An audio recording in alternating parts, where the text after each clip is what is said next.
Hey guys, and welcome to Little Black Bird 91. We're talking to you guys about Bel-Air. Yes, the show Bel-Air has been a revelation. You know what? I waited to let a few episodes pass. Wanted to kind of binge watch a few episodes to see if I was going to really enjoy it and get involved with it. And I must say, the reboot is special. We'll be talking about this show in a decade's time. The same way we talk about Fresh Prince, we'll be talking about this show in a decade's time. And I'll tell you why, because it explores the deeper thoughts, feelings, about the characters. And the way I love the way that they explore, the anxiety issue or anxiety angle from Carlton's perspective. I love the way that they deal with Hillary and the fact that she's trying to find herself. I love the way they explore Will and the complexities of, first and foremost, coming from Philly and coming to another place and trying to fit in and having that tension with Carlton. Now, we saw that obviously we saw that on the Fresh Prince. But when we explore it in a more darker fashion, it really opens your eyes. Look, Uncle Phil, with his situation in terms of even hiding the father situation from Will and him wanting to explore being a DA, stuff like that. Do you know what I'm saying? Like, honestly, I love that kind of stuff. I love that kind of stuff. And it's really going deep, you know what I mean? So yeah, listen, we're gonna explore and we're gonna talk about the first 8 episodes. I don't know if I'm gonna remember all the stuff that happened, but this is where we get you guys involved as well. So listen. If you're new to the channel, do me a massive favor, like it, share, subscribe, click on that bell button for notification of uploads. For those of you who are returnees, you already know what it is, baby. And for those of you who are returnees, you already know what it is, baby. You got the minerals, you got the minerals. Stay hydrated because streets out there are hot, okay? They are hot. Okay, all right then, baby. But I ain't gonna do this alone. I've got somebody to join me today. Let me get my headphones on so we can even get this show started as well. Because let me tell you something. Woo, man, it is deep, man. This show is deep. This show is deep, and I'm enjoying it. Brother, what you telling me, sir? It's good to have you, bro. What's going on, good brother? It's going good, bro. Let me put my headphones in for you so I don't echo. My bad. Yes, bro. It's going good, bro. It's going good. You get me? It's hot out there in these YouTube streets, huh? Listen, the last few days, What? things are going down in the streets of the YouTubes. Whoa! What happens in the dark comes to the light, bro. Yeah, well, let's hope not all the You things. better stay out the dark side. I You guess and your I'll dark just leave arts. the dark, bro. I don't need You that better coming out, bro. Let stay that in the stay there. lights. I need the Uncle Bank stuff, Uncle Phil stuff to stay in the dark kind of thing. You know what I mean? Sometimes I have to be Yeah. there. You know what I mean? But yeah, listen, bro. What's your thoughts, man? Because Fresh Prince, of Bel-Air is a hard act to follow. It's a favorite of mine. In fact, I just started watching season 1 all over again, and I was cracking up. And I said, even now at this big age of 30, I'm watching it back, and I've watched it before. I'm laughing, I'm joking, and that's how great Fresh Prince really was. What was your initial thoughts when they first said they're going to reboot the show? Were you in favor of the reboot, or were you at first like, No, okay, no. And it's so interesting. I caught on a little bit later into the episodes. But they had already probably dropped 3 or 4 episodes before I okay, started watching it. Because I'm just usually resistant, because a lot of times the reboots, they're not good. yeah. But I was definitely pleasantly surprised, and now I know we've been talking about it behind the scenes, and I'm hooked. It's Mm, really, really good. Yeah, it's mm. really good. I'm with you on that, bro. I'm with you on that. What was your thoughts also there? Because replacing Will is not an easy feat. Like, I don't think people fully appreciate just how much comedic talent Will has in terms of the timings. Uncle Phil has in terms of his timings. The little extras in there with Jazz, Trey, all those kind of things like that. Those funny people being involved. Of course, Aunt Viv and Hillary and Ashley also being involved were also important. as well. But it's like Will especially is a big component. If that doesn't go right, this whole show doesn't mesh very well. What was your thoughts on the actor who played Will, or I should say, even his, what was your thoughts on Will in this beginning of the season so far? It was he is they couldn't have picked a better person. I agree. And I think they were smart, and obviously Will is very involved in the casting process. So I gotta say they found somebody from Philly too, Mm. similar background to Will. Even his last name is Banks in real life, Oh, so it's like his name is Jabbar. I believe the actor's name is yeah. Jabari Banks. Thanks. So it's like all the irony mixed together. They actually resemble one another. Like he Yep. resembles a younger Will. So I think they couldn't have done a better job, and just the whole cast together is just they gel so well. I agree with that, bro. You know And what, it's fam? hard to recreate that magic.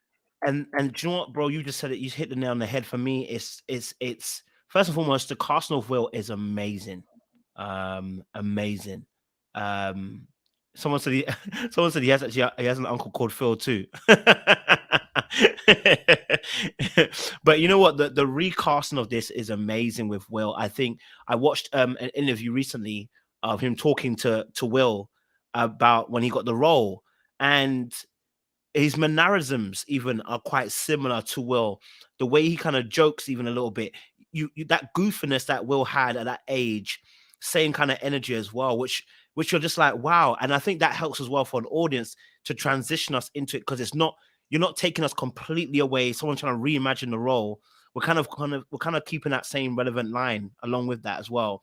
And I obviously, again, like I said, the show's a little bit more darker than the Fresh Prince originally, but it still retains some of that comedic effect as well. And yeah, so his role is amazing. I love what he did and what he's doing with Will. He's just keeping it, for me. It's the simplicity of it all.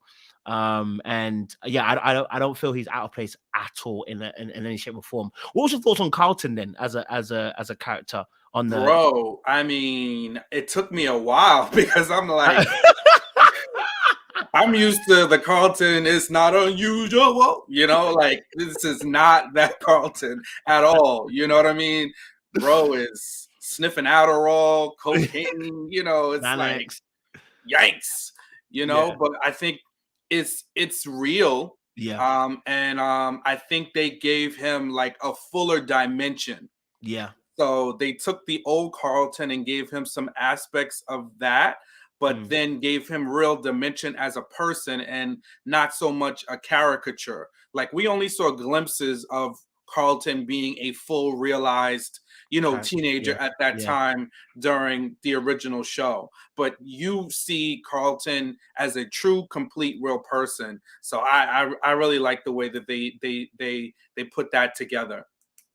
Yeah, I'll be honest with you, bro. It took me a while to adjust to Carlton as well. I was just like, yo, it's dark, but this is damn dark. Like, he's Hmm. on Xanax, he's sniffing lines, I was fully down with the whole, being at the top of his school and maybe rolling the white kids. I think we could all see that.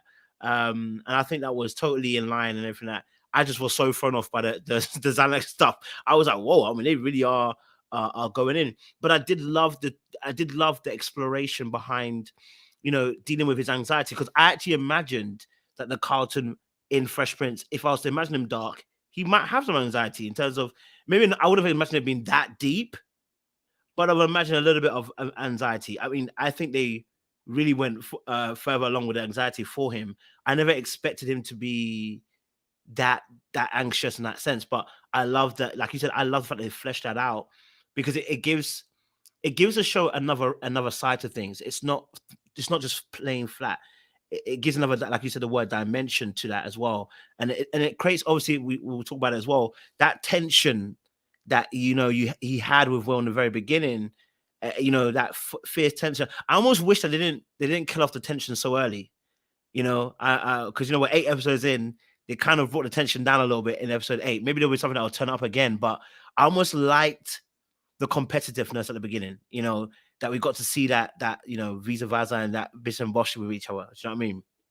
Yeah, I think so. I have an eerie suspicion it's gonna pop up again and resurface because, yo, bro, I mean, they had to tone it down because he almost killed Will Yeah, I know, put in him the in the first water, couple of blood. episodes, throwing him in the pool. You know what I mean? So they needed to turn it down because these guys, I mean, he was at his throat. And we'll, you know, I'm sure we'll dive a little bit into it too. But then we got, you know, Will dating his ex-girlfriend, which That's a I just violation. don't see that going anywhere good. That's a violation. Yeah, complete. That's a Complete. violation. If you date, like, I totally get the friendship in the beginning, right? And I was trying to place her in my head who she was in Fresh Prince. Because I know there's another girl called Lisa, wasn't there? There was a girl called Lisa in Fresh Prince. You're so She right. she Yeah. was wearing she was the one that wanted him and she was wearing white, but she never wanted Carlton, if I'm correct, Right. as Lisa. Lisa, that was the girl that had a father that was very prominent, and she Mhm. wanted a bit of a bad boy, and you know, she liked him and they were getting close. But I was like I was trying to place her and I couldn't place her. But again, I love what they did with this character here, because that created the initial tension between the two. You know, someone said Nia Oh, Long somebody was said it in the Lisa. chat. That's right. That's right. Nia Mm, Long. And they were in college. Okay, okay, okay. So that was a little bit later on. Yes, yes, it was. Yeah, I think that's what. He Wow. had some real ones on there. Oh, he He has dated some. Tyra Banks. Yes, he did. Did he Hey, date Queen Latifah? I he mean, did. that was a That's what I stretch. thought Lisa was at first. I thought Lisa was. I thought she was Queen Latifah at first. I ain't gonna lie to you. My bad. When I saw her She roll, might, but listen, she might be a hybrid because oh, Lisa's on the thicker side, you know. that's So I That's think why that's I what they were thought. trying to do is like, you know, and that's the other thing that I like is that they, first of all, the melanin is popping, Come on.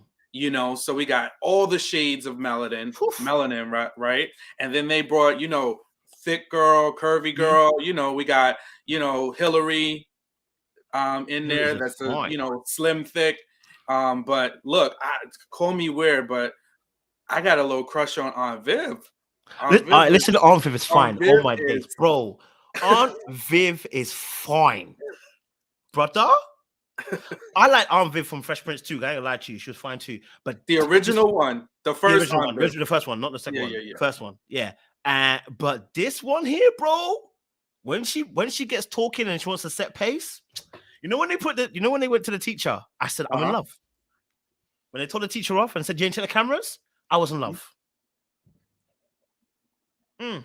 Yeah, she's something else. And then they threw the art dude in there, um, Oh, Michael Michael Ealy. Ealy. Yeah, He yeah. always be doing big, boy. He's always a Why is he villain. always in that cast type, bro? Light skin brothers, we always got to be the villain, you know. We can't catch a break.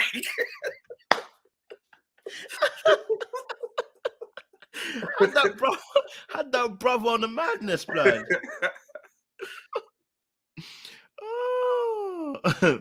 Yeah, it was a madness. Yeah, it definitely was a madness. I loved seeing Aunt Viv as well. We'll talk about her in a second as well. But yeah, Lisa's role alongside Carlton, you know, in the very beginning was such an interesting proposition because, like I said, obviously, you know, I love what they were doing. They were kind of touching on things, but not touching it all the way. So, for instance, when they were talking about, she was like, "Oh, you know, I've had to deal with Carlton's."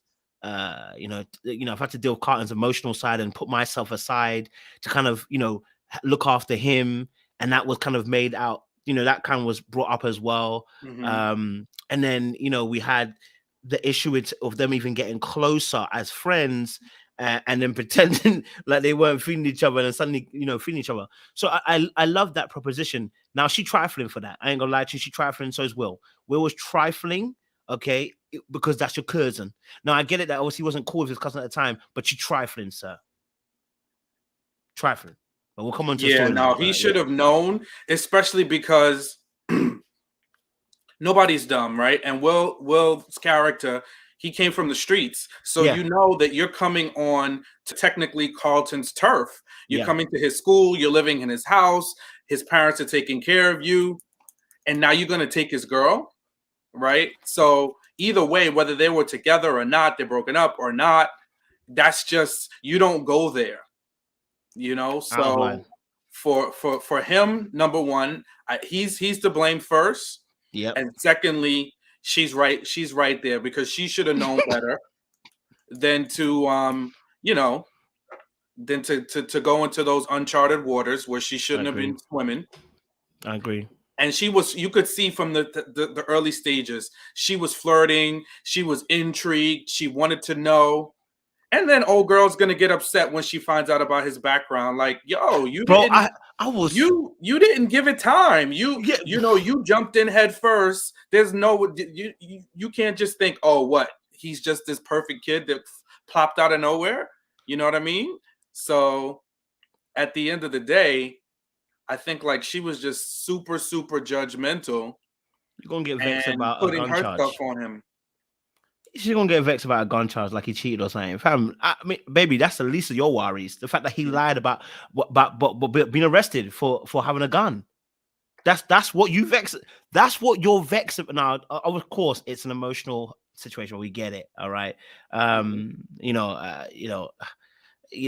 totally get it. But you listen, baby. If that's what we're vexed about, baby, we got bigger issues at hand. Okay, there are other things that our brother could be doing that could move him man. That maybe me kind of, could be, that could be me kind of damping it down and underplaying it a little bit. But I was just like, I looked at her and I was like, baby, if you don't get us back in here after you broke code and went with somebody who's not even you're meant to be going with, you better come and deal with what you're dealing with. That's it. You're in now, You're in deep. You're out here. You were out here in the room when your dad told you not to come here because of opposition. You didn't mind then. But yeah. So her She liked the character is danger. interesting. She liked it then, but now it's like too close to home. Yeah, way to go, son. And you have to deep it as well, right? I think it's something that they didn't also explore a bit more. It would have been interesting to see them do. I mean, you can't do everything, but it would have been interesting to explore why the heck would the parents be so cool with Will dating Lisa? Because she has an existing relationship with the Mm-hmm. March. The March knows Lisa. The March Yeah. knows that I'm assuming the March knows that Lisa dated Carlton. So where was the conversation like, maybe Will, this might not be a great idea, if you two are dating? I think they tiptoe around Will so much Mm. that I think they don't, and that's why Carlton is so annoyed with Hey, how he doesn't talking get it first. treated fairly, because Will just kind of they give Will a pass. And I think it's a combination of knowing the way that Will grew up and whatever is about to come out about Will's father. So the family having that information, they give Will a lot of passes, because at Okay, the end come of the on. day, they shouldn't have condoned it or should have made it very clear. But I think also too, like being a stepdad of teenagers, there's a certain thing that too, and if they're like kind of, because they're kind of like the hip parents, they like try to balance it out. The minute you tell a teenager not to do something, that's like telling them to go ahead and do it. So maybe they're just sitting back and trying to like influence versus tell. So I think that could be built into their process too. Love that point as well, bro. Love that point. Someone said men share women all the time. The heart wants what the heart wants. Let me tell you this now, it's a straight violation. It's a straight violation. It is. In fact, this is where people die. Like, he lucky it's Carlton. Do you know what I'm saying? Because Well, he tried to kill him. He tried to exactly. There you go. There you go. Right? Because at the end of the day, like, whether I know you or not, you're coming into my house. You know Mm-hmm. what I'm saying? We are family. Yep. And, then this girl, you knew who she was to me. You saw me talking about her. You heard me talking about her. And you was, of course, I believe it started off as friends. I do believe it started off, and I don't know if he was, let's say, attracted to her straight away. Well, I can't remember if he was, but fam, I believe they were friends at first. But the moment he went past that line, and then you want me to be cool with it just like that after that short amount of time? No, you're getting decked again. You are getting decked again. You're getting drowned. The only problem is that Carlton can't fight very well. If he could fight more, he fought pretty well, but he's not. I don't think he's as strong as Will. If he did, he would have decked him again, fam, and tried to drown him again. Because you can't do that to man. Do you know what I'm saying? Yeah. It's crazy Yeah, stuff. no, I mean, and Carlton really came hard at Will so early on. You remember he allowed his friend, the other dude, to set him up. Yeah, that He was didn't mad. realize what was going to happen, but set Yeah, the guy up. Got drugs in his in his book bag. backpacking thing. Yeah. Yeah. Yeah, I mean, because Carl, I mean, I get it. The guy was pushing up on your turf. You know, this was your area where you could shine, and he comes in and starts shining all over you. It's a tough one to deal with. You know what I mean? And you know, it's never easy to deal with a situation like that. You know, and then your parents are trying to make you, or at least your dad is wanting you to be perfect almost, and someone comes in and they can be as free as they want. Like the psychological, that's why I really like the show, because it was going deeper than Hmm. just being about when Fresh Prince, which not a problem at all. Fresh Prince, it was a comedy show, but going deeper than just Fresh Prince, Carlton, you know, being annoyed at Will or whatever. It's like it goes deeper. We start seeing. Wait, hold a minute. How does someone get affected when someone comes in the yard? Because I'm gonna be honest, I'll be like Carlton. If my parents had to, I even get annoyed when my cousins used to come over, fam, and they would come and stay for us for a week or two from Africa. I'm like, why are they here? Oh, 100%. And you know, I was an only child. So anytime, and you know, my parents' great idea between my mother or my father was, let's bring your cousin, let's bring your cousin, let them Mm. come over, or we're going somewhere. And they were like, we're gonna go to the toy store, but your cousin's gonna come and they're gonna get something. I'm like, Well, come on, yeah, come you on wouldn't with normally this buy this for me. foolishness. You wouldn't normally buy this for me. It's like, get out of here. I don't want to be bothered. I mean, You wouldn't buy looking this for back, me. I appreciate it Mm. because it's like you get those siblings that I didn't have, right? But back then, I used to be so annoyed, so I couldn't imagine, you know, because you come in and it's like, you know, you watching them touch your toys, and you're like, okay, all right, you Hmm. can touch that one, but don't touch this one. This one, yeah. Imagine somebody like Will just touching everything, you know? Bro, coming in there and just stealing your parents too, affections and love. You know what I'm saying? Like it's really a mind-blowing Yeah, thing to actually look into how painful this would have been for at least Carlton, especially because, like I said again, he's the only one that has to be perfect because Hillary is doing whatever she wants to do. Ashley is too young at that point, and she gets to choose whatever she chooses. Now I ain't gonna lie to you. Listen, I was not feeling when they took Ashley's character to. You already know what I'm going to talk about. When they took it there, I said, "What's why? Why are we taking it well, there?" You know, it's like listen, what I'm talking about. listen, who is at the top of the house with the show? Mm, So that's all you gotta know, right? mhm. And how do they run their family? So it is what it is. And look, I'm just trying to be PC, but you know, there's representation. As long as they don't come with no Tyler Perry type antics, I'm good. Because you know Tyler Perry, he just will take that and just jam it down your throat. It'll be all awkward. You know, next thing Ashley will come out doing the Vogue and, you know, doing all types of craziness. So I think it's warm for now. It's warm It, for now. it was for me. It was just too. They put in the chat. Mhm. It was just not necessary. I think there was the character didn't require it to go there. She could have Yeah. still been. She could have. I think they can still do the advocating for LGBT. I'm going to say it. I don't really mind. They could have still Mhm. done the advocating for them. I think they could have made Ashley an activist without having to have her also then having to now be gender fluid or whatever she's going to be. We don't know what she's going to be at the moment. Like it's not necessary. You know what I'm saying? Yeah, Like yeah. it was not necessary. Like yeah, I was just like yeah, it took far. But anyway, but sorry, we haven't finished our characters. Apologies. Yeah, so we had Lisa. What was your thoughts initially then on character Hillary? Apart from how fine she looked, because Woo! butter, Woo! oi, Yeah, I actually, you know, because Coco Jones, she has her own YouTube channel, right? I So didn't. she's Does she yeah, sing? and she's a Disney star. She's a I former Disney thought star, so. and she's a YouTuber. Yeah, so I love that they brought her in. And then, you know, the original Hillary, Karen Parsons, was beautiful, but she Yeah, was just kind of like an airhead that just ran yeah. around and didn't really have much depth to her for the most part. But you know, you get to see a little bit. You still see the California Valley girl aspect to Hillary, but you see like a you know, right underneath the surface, you see the challenges that she goes through. I love the back and forth that her and, you know, Aunt Viv go through, and Aunt Viv wanting her to do more, and be more, and then Hillary trying to make her own way. So I really, you know, I love their dynamic, and I think, you know, Coco's, you know, is doing a great job as Hillary. Do you know what I remember Coco from? Sorry, I was just going from YouTube just to even see it. I saw her on Terrell's YouTube. He's Exactly. They have a show singing. together. They got a show together. Yes. Yeah, yeah. And I saw her singing there, and I was like, yo, this girl can sing and she's fine.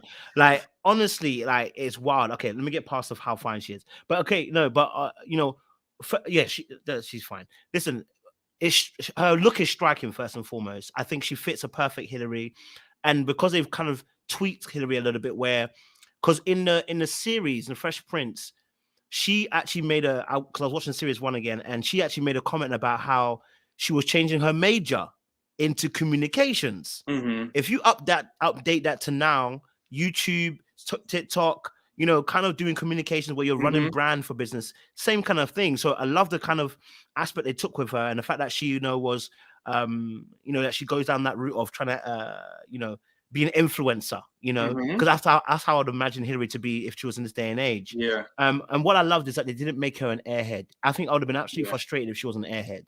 She's not an airhead. She's smart. She's intelligent. She wants to go her own route, and I love the way that they made her at times at juxtaposition with Aunt Viv. Mm-hmm. You know, that Aunt Viv is really getting at her Hillary, and I think a lot of that is because Aunt Viv is really wanting her daughter to be successful, everything like that. But I think she also sees the fact that she hasn't been able to do what she needs to do, She and wants it's to live kind of vicariously through her daughter. Yep. yeah, Yep. yeah. What was your thoughts more on Hillary as well, on the character and her kind of Yeah, I demeanor? think that's the thing, because the mother is pretty much projecting, you Yeah. know, because there's so many things that she wanted to do and she stopped.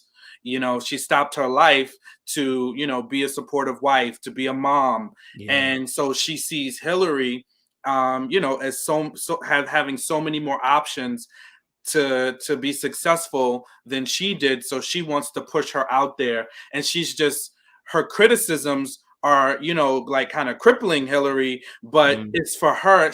That's her way of pushing her to be great and do all the things that she wished she would have done. Mm. So Yeah. I definitely hear that, because and that's where the tension comes in between the two, which is what again I love, because you see that she's a daddy's girl, which plays into the Fresh Prince. She's mhm. a daddy's girl. Dad comes to rescue oftentimes. But I love what the mum was kind of saying, and like I said, we'll go deep into key parts of the show and stuff. But I love that interaction that they had, her and Aunt Viv, where Aunt Viv is like, "You need to rescue yourself," and it's like, "You need to rescue yourself," when she really was talking to her, but she was talking to herself, Yeah. because she used that same rhetoric later on when she's talking to Uncle Phil when they're lying on a bed, and and she said, "I need to rescue myself." I'm not gonna lie to you, bro. Okay, we'll talk about it a little bit later, but that scene where Aunt Viv and Uncle Phil are talking, it shook me to the core. It shook me to the core. It's like, and it shook me to the core because I think at that point, all the information we had, I was looking at Aunt Viv like, are you trying to blame me for you deciding you didn't want to quit art? Like, you can't put that on me. Like, are you expecting me to now come in of like lift you up into the sky and tell you no, even though you told me no, you're okay? Like, am I supposed to read your mind? But that scene was a powerful scene because they managed to get to a place where they were saying, "Can we be honest?" Right? And it was painful honesty, but after it, when they got past it, fam, they're better off for it. And to see that to see that with black couple folks on such a serious measure they did it, I think is so important. You know, so important. You know, what was your thoughts around that scene as well, bro? Yeah, I Then we'll kind think of dive in. that happens in relationships and in Mm, marriages because people make sacrifices and mm. accommodations, and sometimes they're loud and sometimes they're silent. And Ooh, it's come the on. silent accommodations that are made in relationships that kill relationships because it's so often happening. You're expecting the other person to acknowledge what you did and then give you room or give you kudos for what you did, and then it's almost like keeping a track record, like I did this 10 years ago, but now when I'm ready again, I want you to fully support me. But it's like, if it was a silent sacrifice, then you have to bring it forward, and you can't carry that resentment. So I like that they put it out on the forefront, because what that could have left the door open for was for that affair to happen with the other art. I don't know what his role was. I don't know if he was like a gallery owner or someone major in the art community. But if Aunt Viv, they didn't have that honest moment where Uncle Phil was able to like hear her a little bit, that's what left the room for that affair to really be fully actualized. Ooh. Right? Because she's like, you know what? You don't hear me. I'm not getting my needs met. I feel like less of a person. All I am is a wife and a mother to your kids. So here I have somebody that appreciates me, wants me to do all the things that I really want to do to make me whole. That's when those affairs happen. So that's why that scene was so powerful. I loved it because I just saw it. I'm like, oh my gosh, she's about to have an affair with this dude. I mean, she was already there, bro. Huh? she was already halfway there, bro. Yes, it was in her mind. Yeah, first, it was the emotional part. Like, he sees me. That being seen part, especially for women, man, we got to be careful, because if we're not seeing our women and another man can keep that vulnerability, and they are seeing her and they use those words, dangerous territory, bro. Honestly, bro. Yeah, that scene was. I was watching it and I was like, Aunt Viv is about to do the madness. I know she wasn't going to do it, but I was like, Aunt Viv is about to do the madness, because are you telling me you can't sniff this dog? You telling me you can't sniff this dog, Aunt Viv? You telling me you cannot sniff the dog that's smelling up your ass right now? Because this brother is looking deep into your eyes, telling you deep poetic lines about how great your art is, right? And also, again, it's another thing that was really interesting about that particular scene, which I would say to as well. There are two parts to it. One, how Uncle Phil could support her more in terms of being more encouraging in terms of her art, right? And two, also the fact that your disbelief yourself, you're projecting onto me and expecting me to put a belief into that you're not having at the moment, right? So it's a two-part fold. So it's like me also not pushing, or at least me not celebrating you enough, right? That you see that I'm appreciating you. And the second part also is as well that how Aunt Viv also at that point in time, if she deeps, and this is why I say about accountability goes to both people, right? But in a sense, right? And oftentimes when it comes to cheating in relationships like this, when it's long term, anyway, not when you cheat people cheating in 6 months, that's your business. But if in a long term relationship where you guys have built up a long time history of fidelity, when something like this happens, right? Both parties have to almost like both parties have to look at each other. I know it sounds mad. It's like someone might say, "Well, I didn't do it." No. If you've been in a long-term relationship and there's been faithfulness for a long time, something's happening on both ends, right? And so when we saw that scene with Aunt Viv, Uncle Phil could sense the dog that was sniffing around. He could see it. Right, especially the part where he came. I ain't gonna lie to you. I think I would have popped off. I'm not gonna lie to you, fam. I would have popped off. When I'm coming into my own house, my own room, and you two are standing there almost nose to nose. You think I'm gonna just be like, I'm not about to do that, bro. You know what I'm saying? But I love the way that he handled it. He handled it very coolly and calmly. I wouldn't have handled it that way, but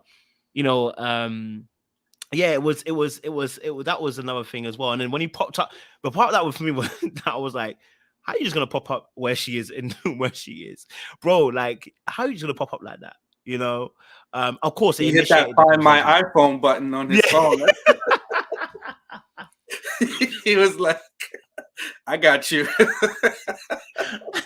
If you think you know where I am, if you think you know I don't know where you are, you must be mad. Exactly. You know what I mean? Yeah. He's like, what? No, we going to this art installation. You not going, we going. Yeah, and then he was slick in a couple of ways. You know, he saw his bid, he outbid the guy Yeah. at the at the art auction. I thought he was gonna get So found I out. think he was doing it the way, and I think Kojo, I challenge you on this. I think if you were at his station in life and knew what you had to lose, you're gonna operate in a measured way, Fair right? enough. You know, I think the higher you progress in life, you know that there's really no benefit from completely turning up. So you're gonna handle it the way you Mm. need to handle it. And I think, like, depending on what it is, right? Now, listen, we all know, we see the guy making a move, he's kissing our woman, he's doing something completely physical, all bets are off, right? But where they were that minute, he flips out, then she's gonna go try to, cool him down. You're crazy, you're flipping out, and then it's gonna be this whole big thing. So I think he definitely handled it the right way, and I think you would too at that stage, because this guy's a multimillionaire. He's running for public office. You need to be cautious in terms of the way you move. And to play the game the right way. So he kind of worked behind the scenes.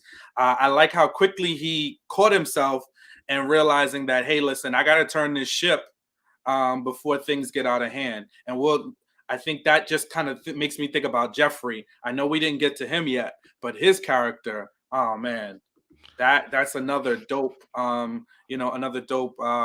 interpretation of Geoffrey. Bro, yeah, we're gonna go on Geoffrey because Geoffrey for me is the MVP of this whole entire show. I know Will's great, but Geoffrey is the MVP of the entire show. Yeah, I definitely hear on that. Let me move on to the next character because I don't want to go too deep into the scenes yet because we'll talk about that as well after. Next character, obviously, we also have Uncle Phil. What was your actually? Did we finish Aunt Viv? I didn't finish Aunt Viv in terms of her character, Aunt Viv. What was your kind of thoughts in terms of her character? Because obviously, in the Fresh Prince, she's more of the fun aunt who is always being compassionate and understanding, what she continues to do so in this series.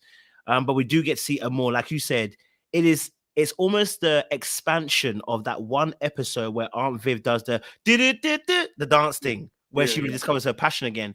And then she does another scene where she was teaching in Will's school later on. What was your kind of thoughts around Aunt Viv as well and her character, apart from her being so fine, because she is fine? Fine, and I'm a sucker for a classy woman in heels, Cru- boy.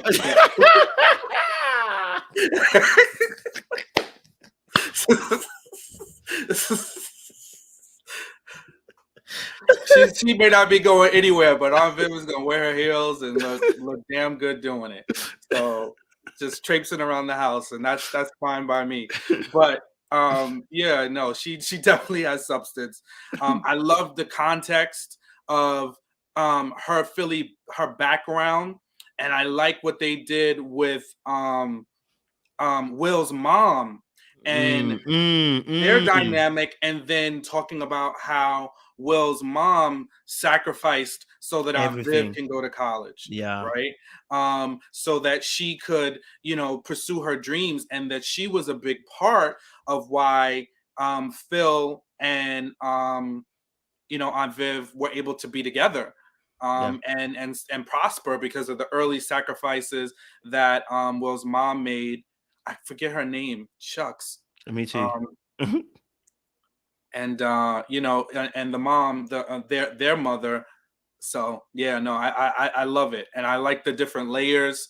I like the fact of her going from wife to mom and really talking about some of the sacrifices that she had to make for her family to be successful. Some of the sacrifices that she had to make so that Phil's dreams could be actualized.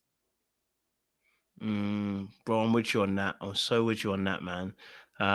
Yeah, that scene was also a very powerful scene as well, because it was the hidden hurt, the hurt that's hidden, showing up that oh, this is her name is Vi. Okay, Oh, bye. fantastic. Yes, Uh, thank you. Yeah, absolutely. Thank you, and Supermodel. again, her casting is also. Do you know what's so interesting? Obviously, not spoiling if anyone hasn't watched episode 9. Episode 9, we actually see Aunt Viv, the light skinned one, and we see Aunt Vi, Yeah. in the scene later on. So that Yes. was a really powerful moment.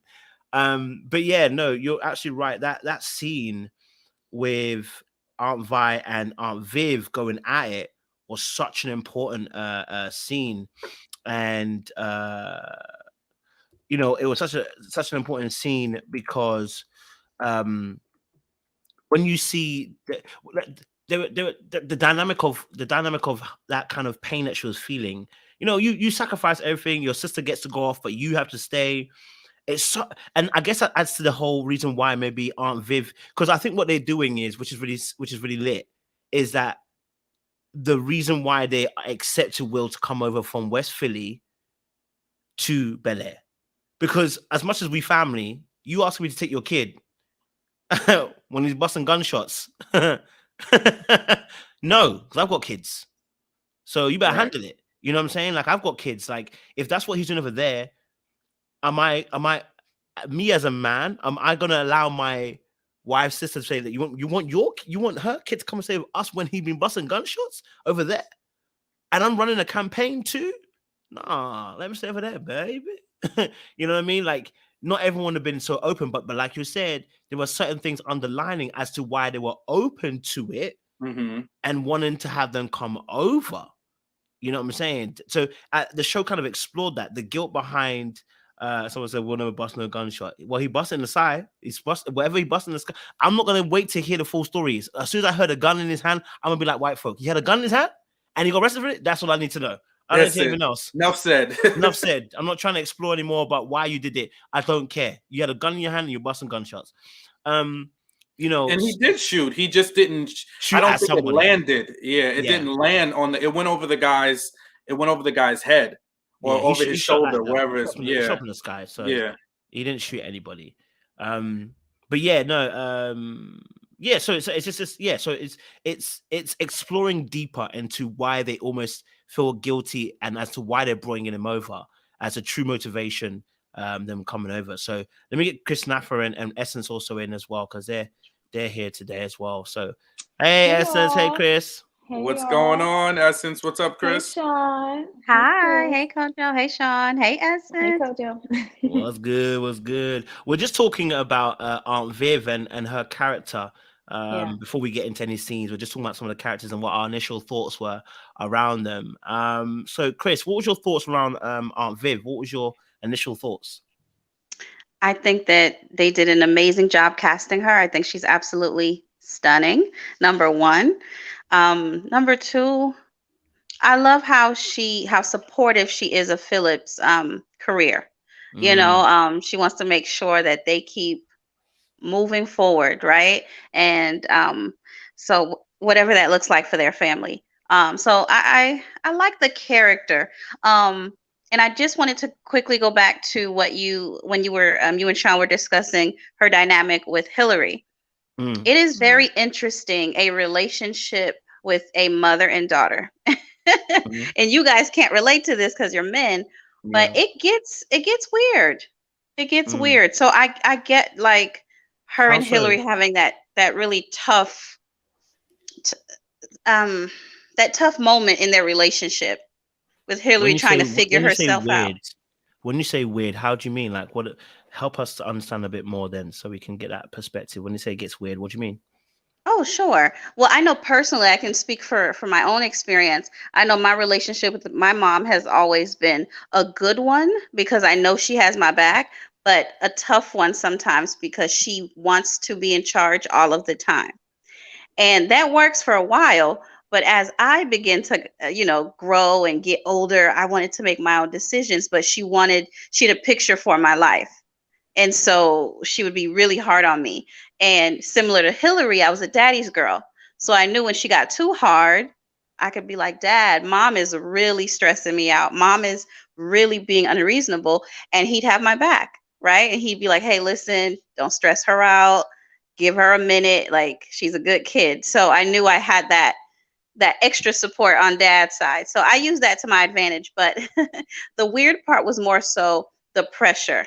Chris, this is what I'm expecting. Chris, this is what your friends are doing. Chris, by this Mm, age, you should have this, and you're a little behind schedule, and that's bothering me.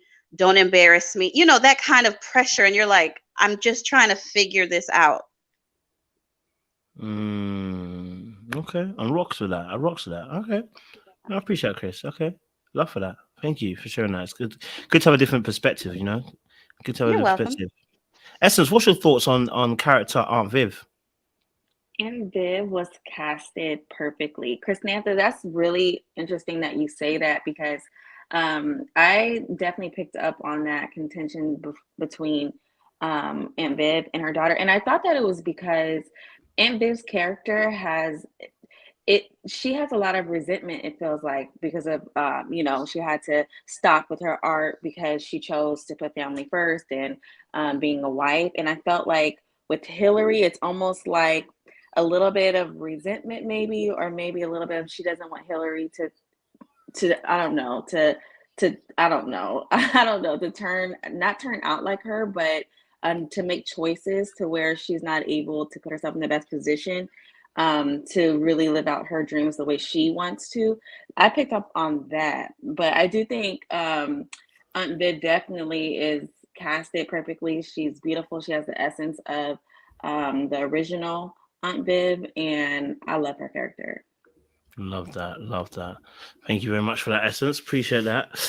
Let's talk about another character quickly then, before we start going to some of the events that happen on the show, because there's a lot of events to deal with. 1 to 8. It's a lot of hot things that are going on. But another character haven't spoke about yet is Uncle Phil himself, because again, that's another. There's a lot. I mean, all of the characters are big. Like I said, they're all big characters to fill the boots of. But Uncle Phil is again. A lot of the Fresh Prince revolved around the tension between Will and Uncle Phil, the jokes that they would make about his size, and then the great quotes and wisdom that he would bring at certain points. It's hard to replace that. That Uncle Phil. I think we all love Uncle Phil. We all wish we had a dad like. I'm not saying we all wish like that, but you know what I mean. It's nice. It's nice to see someone like that on the screen. Let me just put that way. Do you know what I mean? And then we get a different type of Uncle Phil here. He's a bit more in shape. he's considerably in shape compared to Uncle Phil. But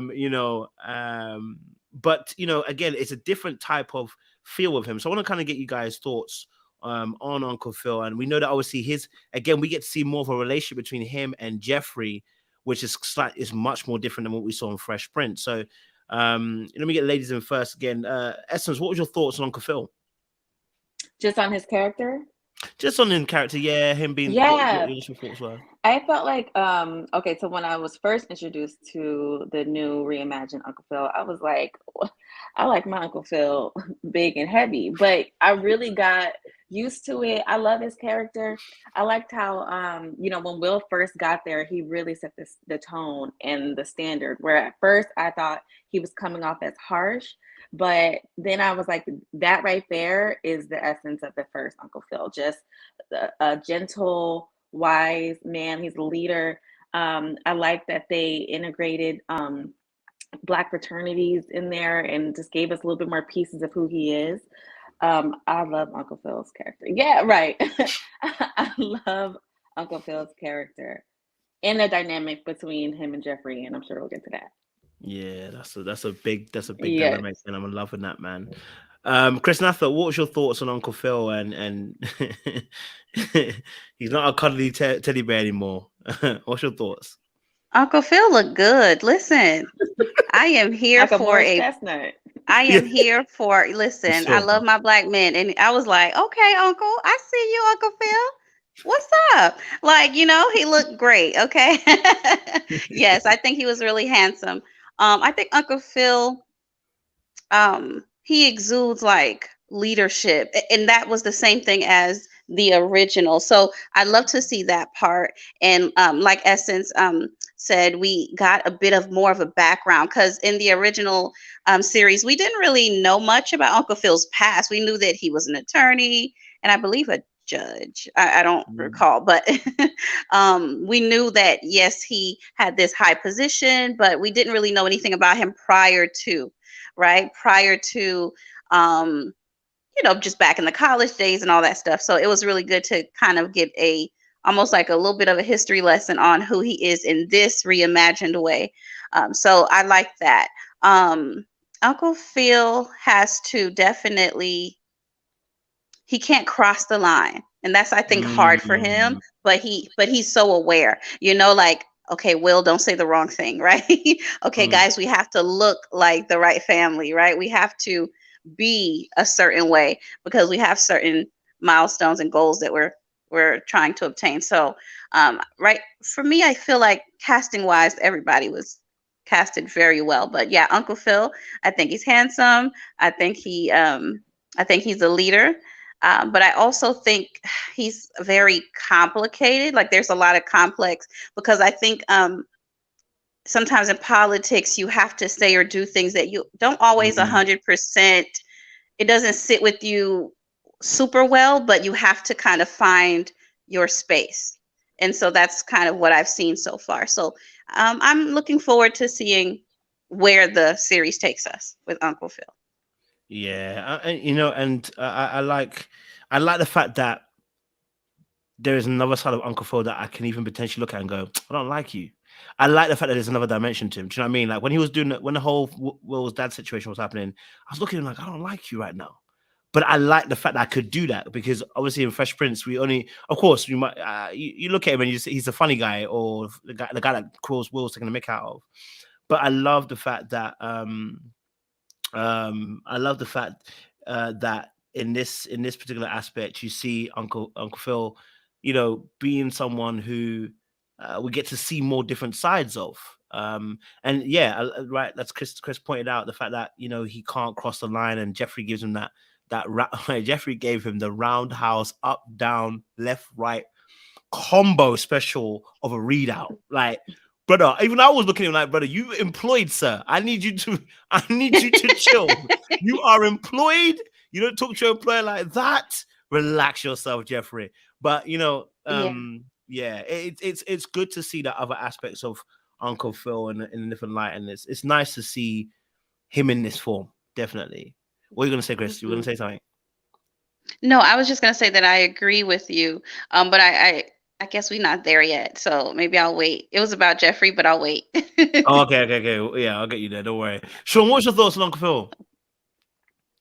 Yeah, I think he's the person that you want to like him, but sometimes you get disappointed at the way that he shows up, because in a lot of aspects he is very selfish. Mm, But then you get to see as the time progresses why he's doing what he's doing. And I think um, it's a good depiction of men and sometimes how we process and deal with wanting to do the best for our family. And mm, sometimes it just becomes like a straight path and we just go after it. But I love how on Viv, and this is the great role of having a wife and having that mm. woman there to kind of redirect you, right, to kind of Balance. let you see the full picture. And then also he has Geoffrey there that holds him accountable too. So I like that you see a little tension, right, because he's just about to do something or he's just about to make and we as the viewer can see that it could be a mistake, and then but you see the process and you see why he's doing what he's doing, but then he's kind of has these guardrails built in place to help him. So I really like that about his character, and I like how that's built in amongst the cast, where he gets these little checks and balances, and then you get to see his emotion. You get to see him really showing love and care for his family. So. Bro, I'm definitely hearing you on that. With Uncle Phil's character, I think there is. Do you know what it is? I think also as well. I think the way that they're showing the angle of the Uncle Phil is a really good depiction of how sometimes we can look at our dads when they're making certain decisions, right? Where from our perspective, it looks mad. Like, brother, what are you doing? And then you get older and you're like, okay, I can understand where he's coming from. Maybe I don't agree with everything he did, but I can understand where he's coming from. And I think where it positions Uncle Phil's character in this show is that you do get to see that someone is a human being. He's not perfect. You know what I mean? It's not every single time when he says something, he's absolutely right. And you know that tension. I think Chris Nesson kind of said it as well. It, the difficulty of this particular part is that he's going into politics. There's no such thing as clean in politics. There's no such thing. If you're going to win, there's no such thing as clean. Nobody has a clean. There's things you're doing, okay? Because it's politics. They might present a clean image later on, but if we're to get behind the scenes, no one's really clean. You know, there's a lot of things that go behind the scenes that make things work. Even in business, you guys don't know this. If you want to make big boy bucks, you will see that the world is crazy. You know what I'm saying? So I think we get to see behind the scenes and see that there's that tension of him trying to figure out, do I do this bad thing? I'm not going to say bad. Do I, for instance, when he has to release information, should I release it or not? Do you know what I mean? So yeah, it's I can definitely identify with Uncle Phil on as a character on this show. All right, let's move it then to the last one, character wise. We had Geoffrey. By the way, I just want to say this. I just wanted to say this. I want to humble brag. I've met this particular gentleman, you know, as well. I have his phone number. It's nothing big. It's nothing big. You know what I'm saying? Yeah, it's what it is. And no, he's definitely acted a lot of stuff in UK as well. So not surprised by what he's doing over there overseas as well. Really talented actor as well. But as Jeff, let me just say this now. But is he a Geoffrey, Ghanaian brother? no, he's Nigerian, unfortunately. Okay. Yeah. Unfortunately. Yeah, we're praying for him still. Maybe hopefully he'll convert. But no, you know, no. But on a real thing though, he. Geoffrey's character is amazing. Amazing. The shift from butler to head of security, I never knew we needed it, but we needed it. You know what I mean? Like, I never knew we needed it until we saw we needed it. Because now he's cool, he's calm, he's collected. There's a mystery about him. You know what I mean? And it's so interesting that it's so interesting to see his character develop, because we get to see him do, yeah, someone said it, he's a cleanup guy. He's the person that he's still doing a butler's job.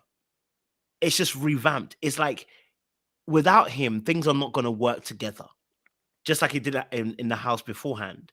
And so that revamp, that transferring that they've done here for him to kind of do that whole, you know what, I you know, when things need to get dealt with, like when we heard that Rashad dead, I thought we didn't need to have any more of the episode. We knew.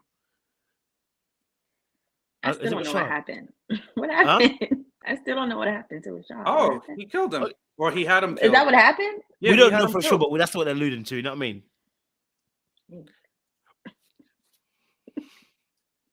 Yep. Geoffrey's the fixer. You know, he reminded me of, I don't know if you ever saw the series on Showtime called Ray Donovan. No. He's like that kind of character where he does everything. Any job, he's gonna take care of it. And you know, he's just a little bit more polished. This guy Ray Donovan was, you know, he dealt with all the Hollywood elite and fixed up any drama they had. He came in, cleaned it up, whatever needed to be done, he took care of it. And that's what, you know, pretty much Geoffrey is for the Banks family. He's their in-house fixer. So I'm with you on that, bro. With you on that. Essence, what's your thoughts? Absolutely. Geoffrey, honestly, #1 best casting that they could have ever done. He's more than the butler. He's the house manager. He's an extension of the Banks family. He does remind me of the original Geoffrey. In regards to the original Geoffrey, wasn't really afraid to stand up to Uncle Phil. He just used that dry humor and satire to do it. Whereas this Geoffrey is just really direct and honest to just be that friend, to just be transparent with Uncle Phil, let him know when he's slipping, and not to be someone there just to tell him what he wants to hear. And that's really refreshing to me. So, and he's almost like a second father figure to Will, Mm, as we saw when Will really desperately needed him to do something. He took care of it. He's the fixer. He's the glue. He is the Olivia Pope, like the comment said. He has it all together. He puts it all together. Like, we stand for Geoffrey. Yes. love that. Sean, what's your thought? Sorry, Sean. Sorry, Chris Natha. What's your thoughts on Geoffrey? I think Geoffrey is awesome. Geoffrey handles everything. And when you see a great person um, out in society and out in the world, just know there is people behind the scenes that's making that happen. I'm telling Mm, you. And Uncle Phil gets to show up and do the campaigns and do the events, but Geoffrey is like, okay, so what we need to do. All right, done. And I believe a few times he was like, it's handled. And I'm like, hmm when he said that in my mind, I was like, he's the male Olivia Pope. Just like we've all mentioned. And so I think he is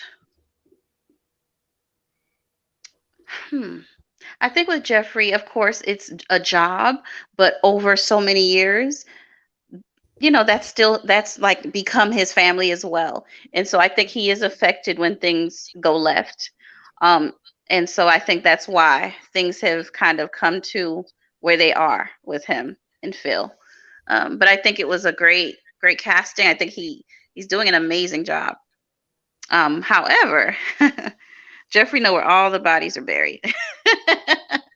He handles it all, which is crazy. But hey, like I said, behind the scenes, you never really know what's really going on. You just see the end result, or you see what looks like the perfect family. So I like his character. Yeah, his character's a very interesting character as well. All right, let me maybe talk about some key moments. Let me ask each individual person for your key one moment that touched you in the show, or one moment that that stood out to you. In the first 8 or 9 episodes. Wait, has everyone watched up to episode 9? Essence, what are you up to at the moment? I just watched the new episode before I jumped Oh, on. fantastic! Everyone's up to Mhm. up to speed then. Okay, fantastic. So, let's talk about one moment to each of us. One moment in any of the episodes that you would like to explore a bit more and talk about. That for you was like when you watched that scene, you was like, yeah, that scene is doing bits, doing bits, doing bits. Essence, you're nodding your head a lot, so I love that. So I love that positive Um, regard. Go for it. just one dynamic that I was just having a conversation about, like whether or not Trey really does he have a right to be upset? Can we understand Ooh. why he's upset? I mean, I understand his disposition. I Mm, understand that dynamic of friendship, that breakdown, because I watched the newest episode today, but I always also watched the very first episode again today. yeah. And when they were on their way to the basketball court, he was telling Will, like, don't do this. Mm, Don't do this. You don't want to do this. He didn't want to be out there. So the fact that he went out there with Will, they end up getting in trouble. And later on, we see that Trey ends up getting shot. I can understand why he may have felt a little, maybe a type of way that he goes to visit Will in LA. Will's living nice. Will's not trying to come back to Philly. Will's not thinking about that basketball team anymore. I can understand it, especially keeping in mind that these are really their kids or teenagers. So mm, he's not thinking maturely. He's not thinking yeah. like that. So I completely understand. I don't think that it was really him being a hater. I don't think that's him not really being Will's true friend. I don't think any of that. If they were older, then yeah, I could kind of see that way of thinking. But being that they're in high school, I could totally understand why Trey was hurt. I love that. I love that. Yeah, I mean, I remember watching that scene, and I was also thinking, my thing was about Trey. I can understand why you're frustrated, but I'm gonna need you to take some accountability. Nobody Mm-hmm. told your ass to bring a gun out. Nobody. You decided that you assessed the situation, thought it was dangerous enough, and brought out a gun. At that point, it's just on you as well, as much as what happened on that basketball court, right? Because of course, listen, what would have happened, right? But the moment that Will went and took that gun, it escalated things to another level, which is where also Will has to take a different type of accountability because we might have had a similar result, but it is definitely going to be escalated when you take out a gun out the bag and shoot it in the air, right? It's definitely going to be that. So, but yeah, I mean, I totally do feel where Trey is coming from in terms of feeling left behind. Not only has he been left behind, he's been left behind for an upgrade, and you know you're being upgraded, and that is painful in itself. That you know he's getting an opportunity that you're not gonna get. You know, you rolled with him for so many years, you grew up with him. That's your best friend. You know what I'm saying? So, you know, I can see why he felt some type of way, and the fact that they had. It was just unfortunate. He's young, like you're saying, and it's hard to kind of fully understand what's going on. You know, Will's gone there for a few months, and all of a sudden he's different. You know, he's wearing the proper clothes, he's talking different, moving different. You know, he's not the same guy that you once had, and it's like you've left me behind. And whilst you left me behind, I got shot too. So you got out of the situation, but I didn't. After I followed you into battle.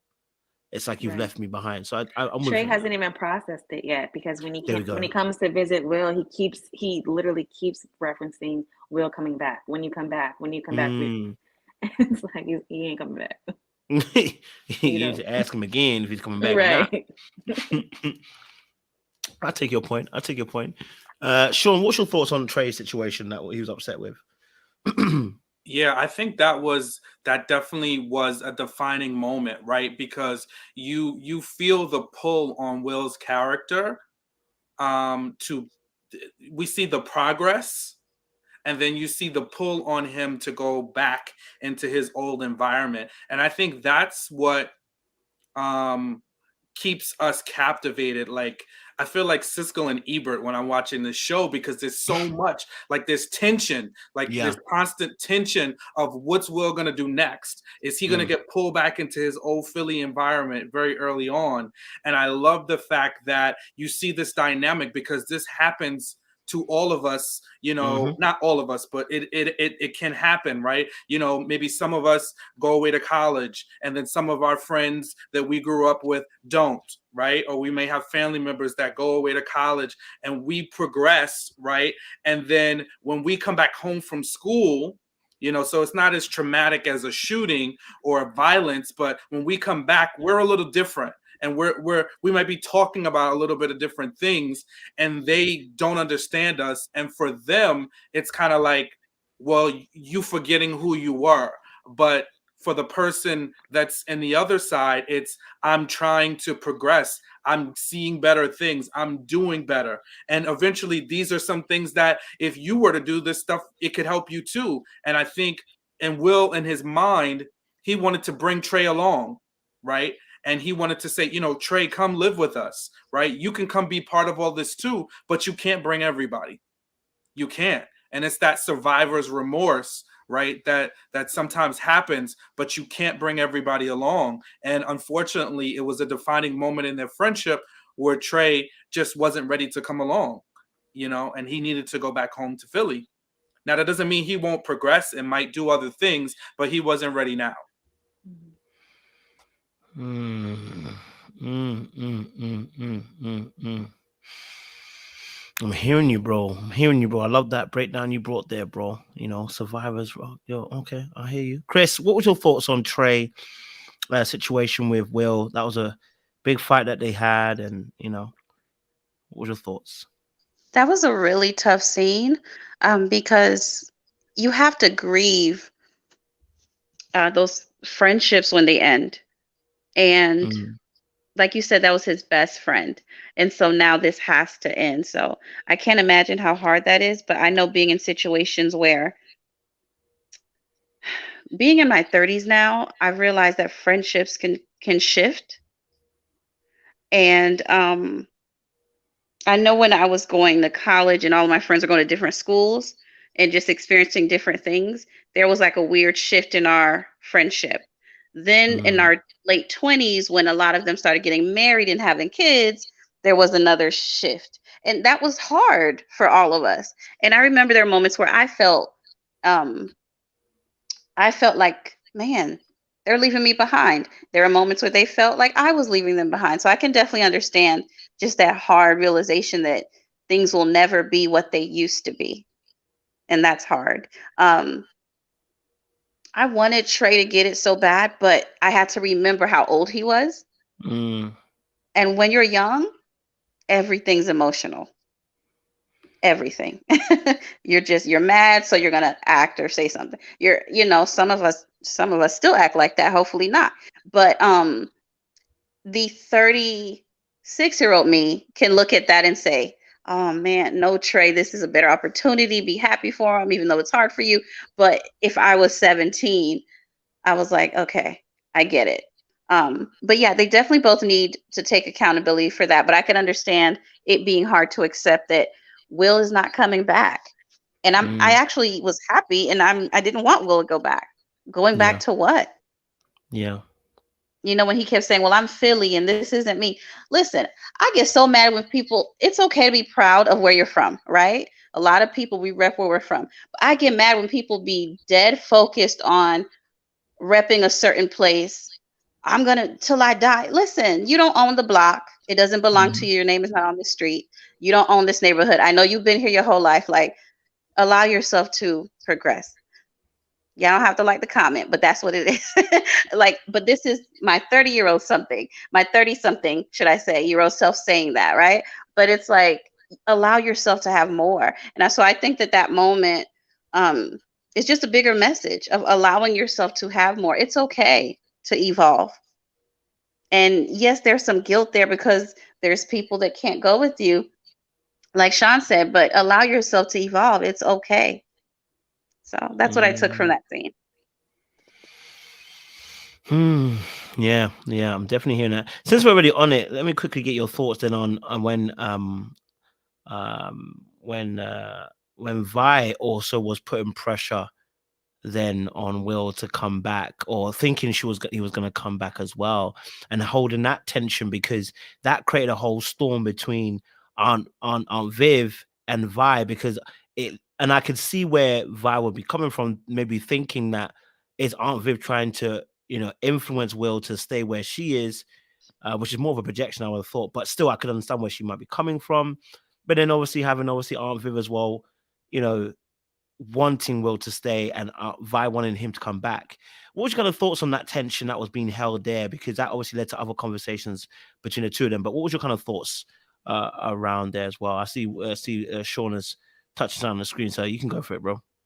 Sure. So I think that it was so real because we saw a little bit of it in the original series, but they really expanded on it, and I think like that really showed Vi for to be a fully fleshed out mom, because what mom wants to just give their son over, that they've worked hard to raise all these years, to be raised by someone else, right?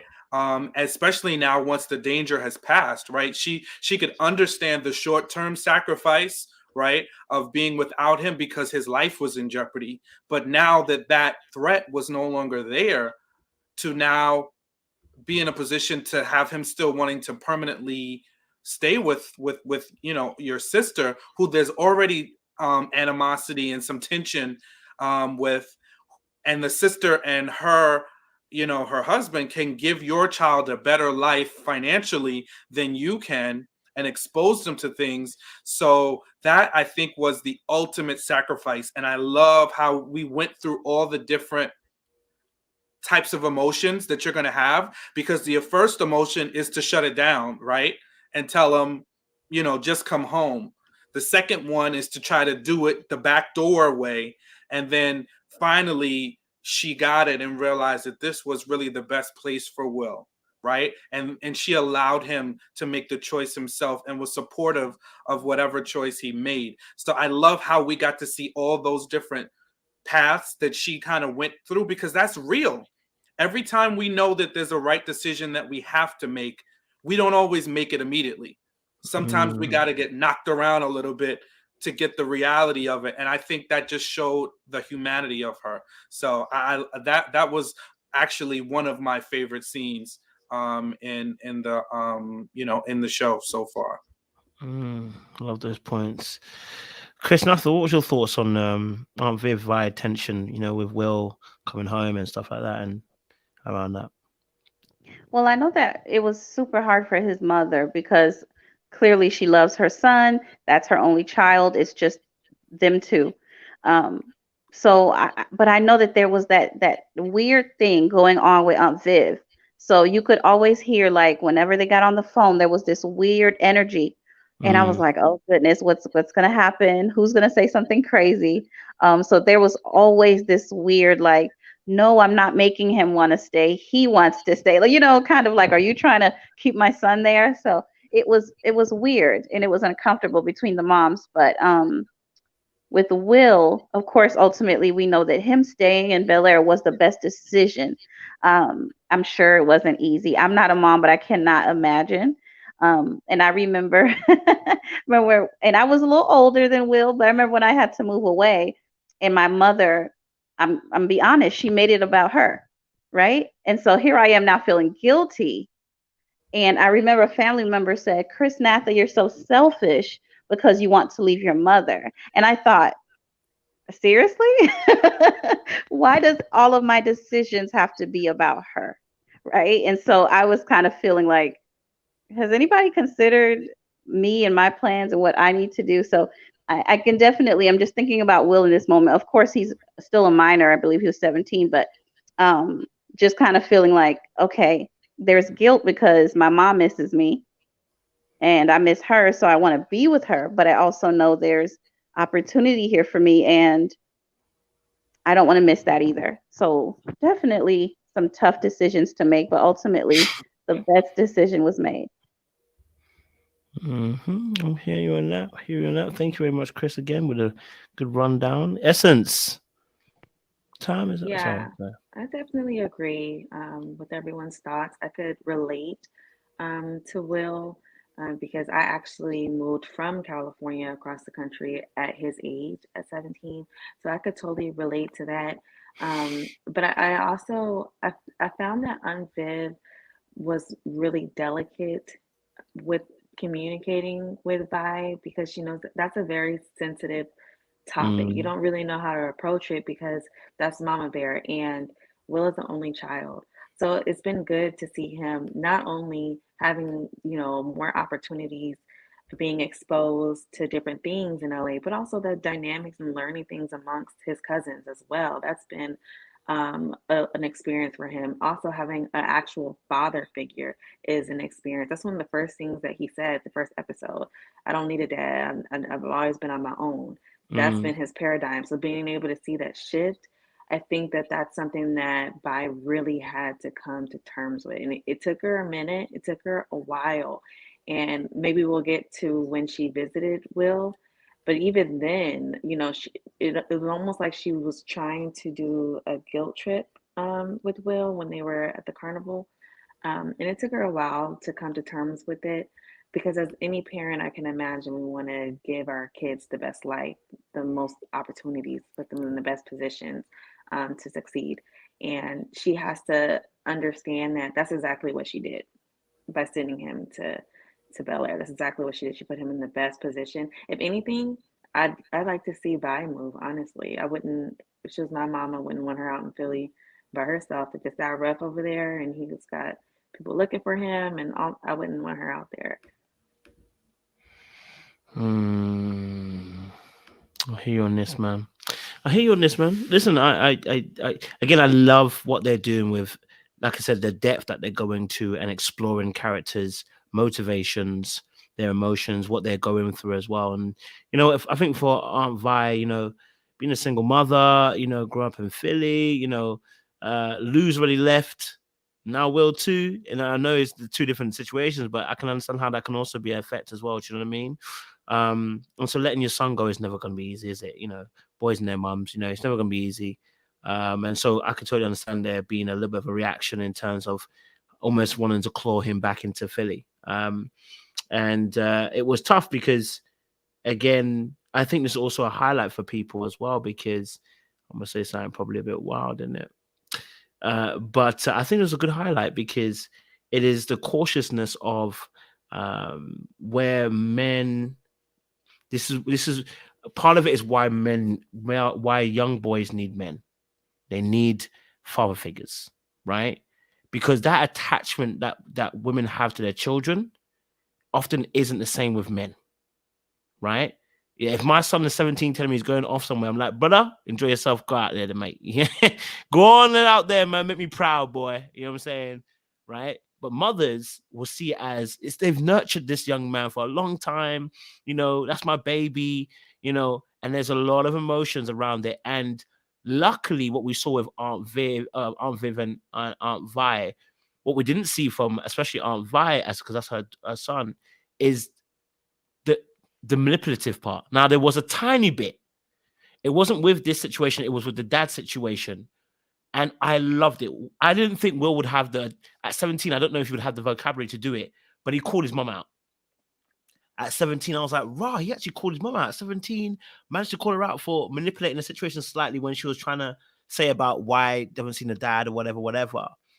But yeah, I can understand why she's coming from where she's coming from. But yeah, that scene was also a very powerful scene where he was talking to her when he wanted to see his dad. And she was, I can't remember what she was saying, but he said, listen, you can't manipulate me, mom. Like, stop. That's manipulative. And yeah, that was also another powerful scene as well. Okay, cool. So Sean, what was your most powerful scene on the show? What did you think was a scene that was like, whoa? So, I'm glad we talked about the Aunt Viv one, because Aunt Viv and Vi one, because that was huge. I also like the scene from episode 8 when Geoffrey was ready to hand in his letter of resignation, when they were disagreeing about whether or not they should tell Will about his dad, Lou.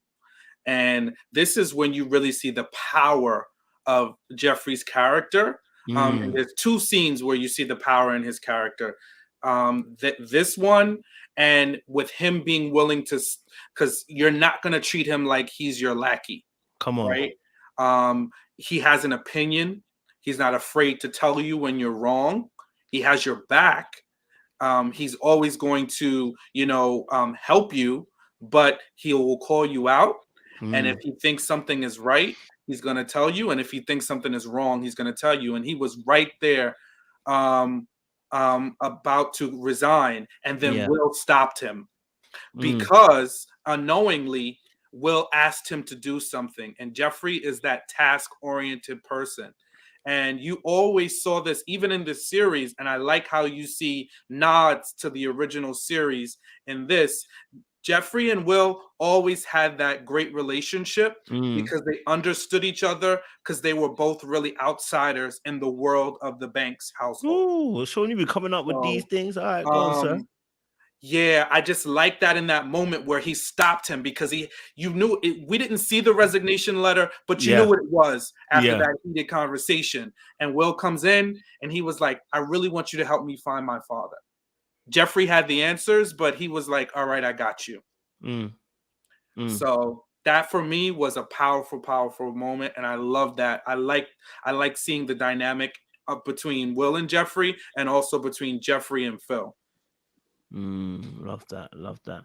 Essence, what was your thought to Geoffrey and the handing of the resignation aspects, as well on that, was that a powerful, what did you make of that scene? I should say, I was going to overcomplicate my question. What did you make of that scene? I actually didn't even realize that he was turning in his resignation letter until Sean pointed that out just now, but I can understand why. Because the dynamic between him and Uncle Phil is when they get into those heated conversations and arguments, the way that Geoffrey articulates himself challenges the character of Uncle Phil, his actual character. And I noticed that Uncle Phil, the way he articulates, challenges maybe a decision Geoffrey had to make in his past or something. Kind of alluded to that. So I could definitely understand that. I really, really don't want Geoffrey to leave. I think that he's the glue. I don't think that it's really warranted.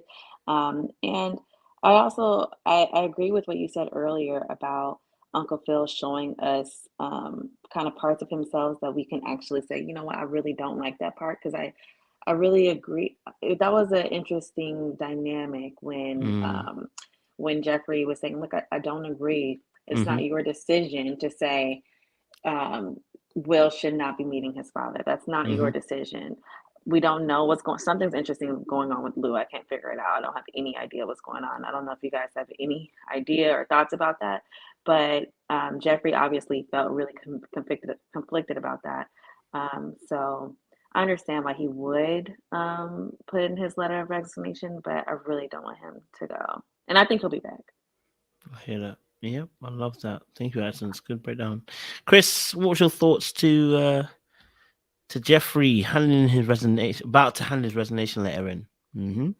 Yes, he got so close. Like you said, but he got interrupted. But Jeffrey felt so strongly about um, Will knowing at least something about his dad.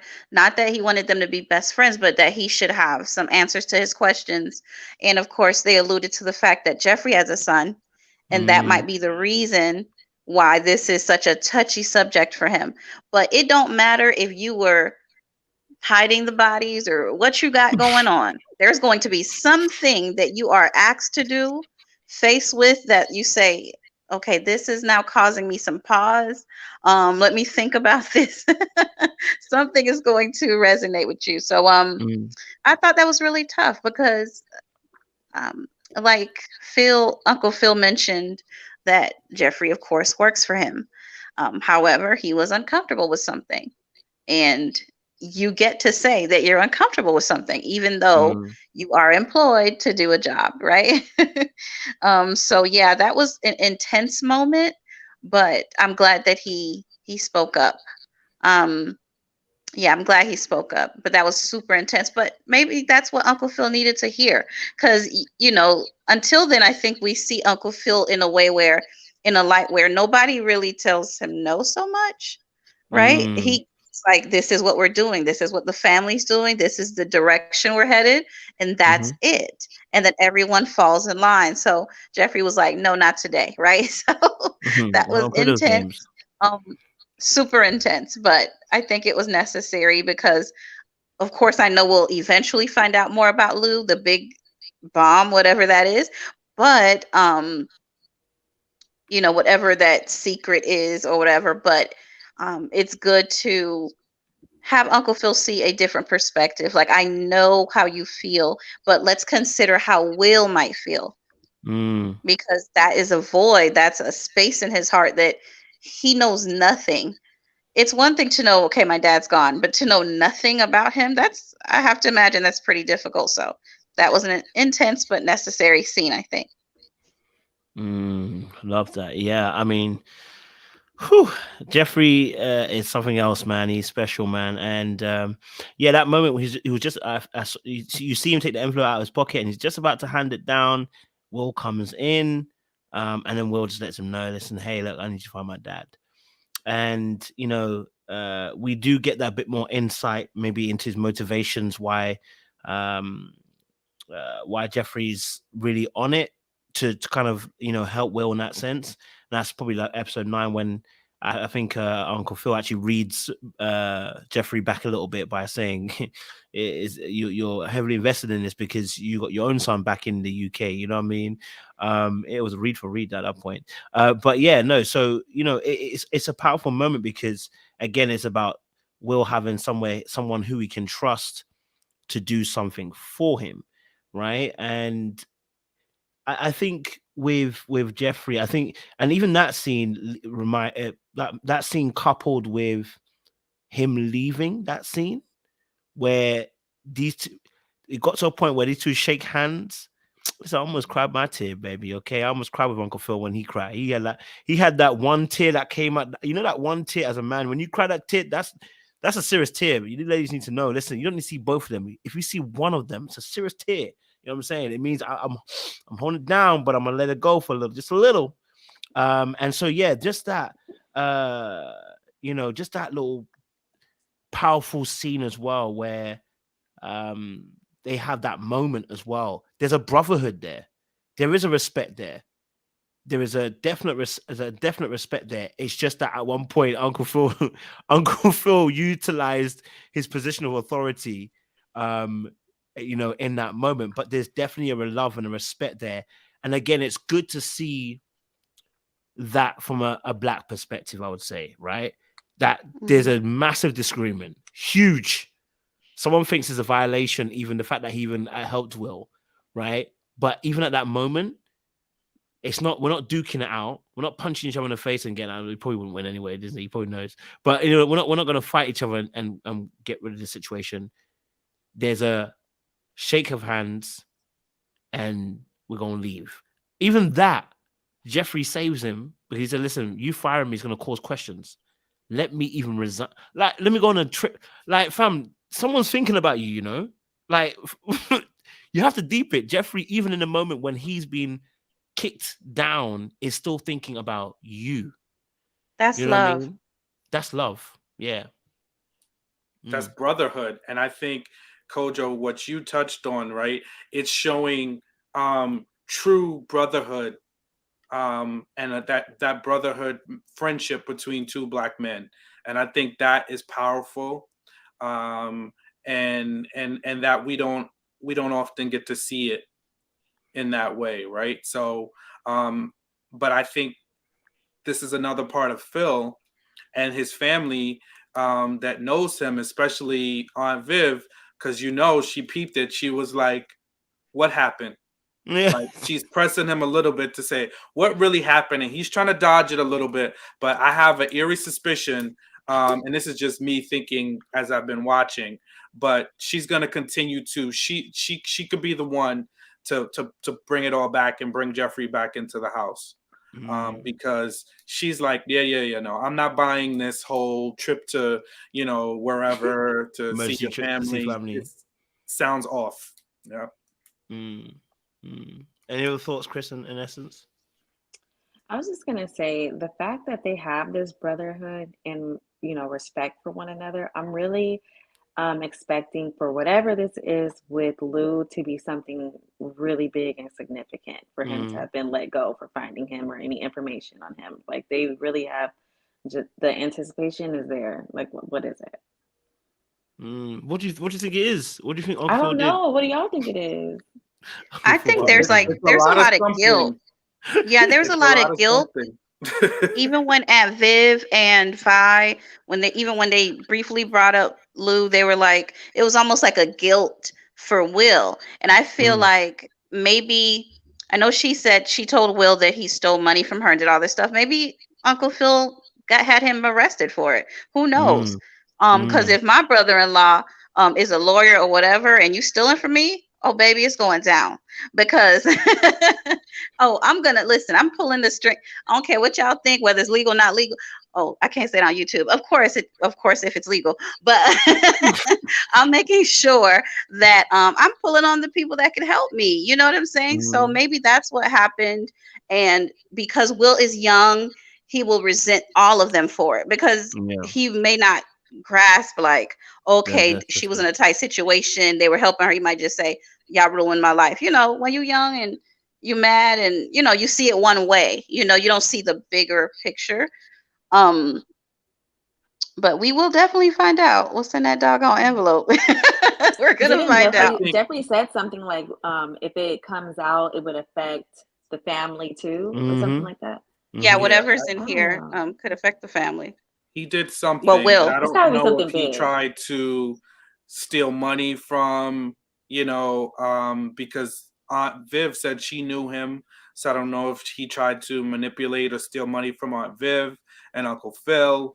They were involved. They helped him out with something. Somehow they were in business together.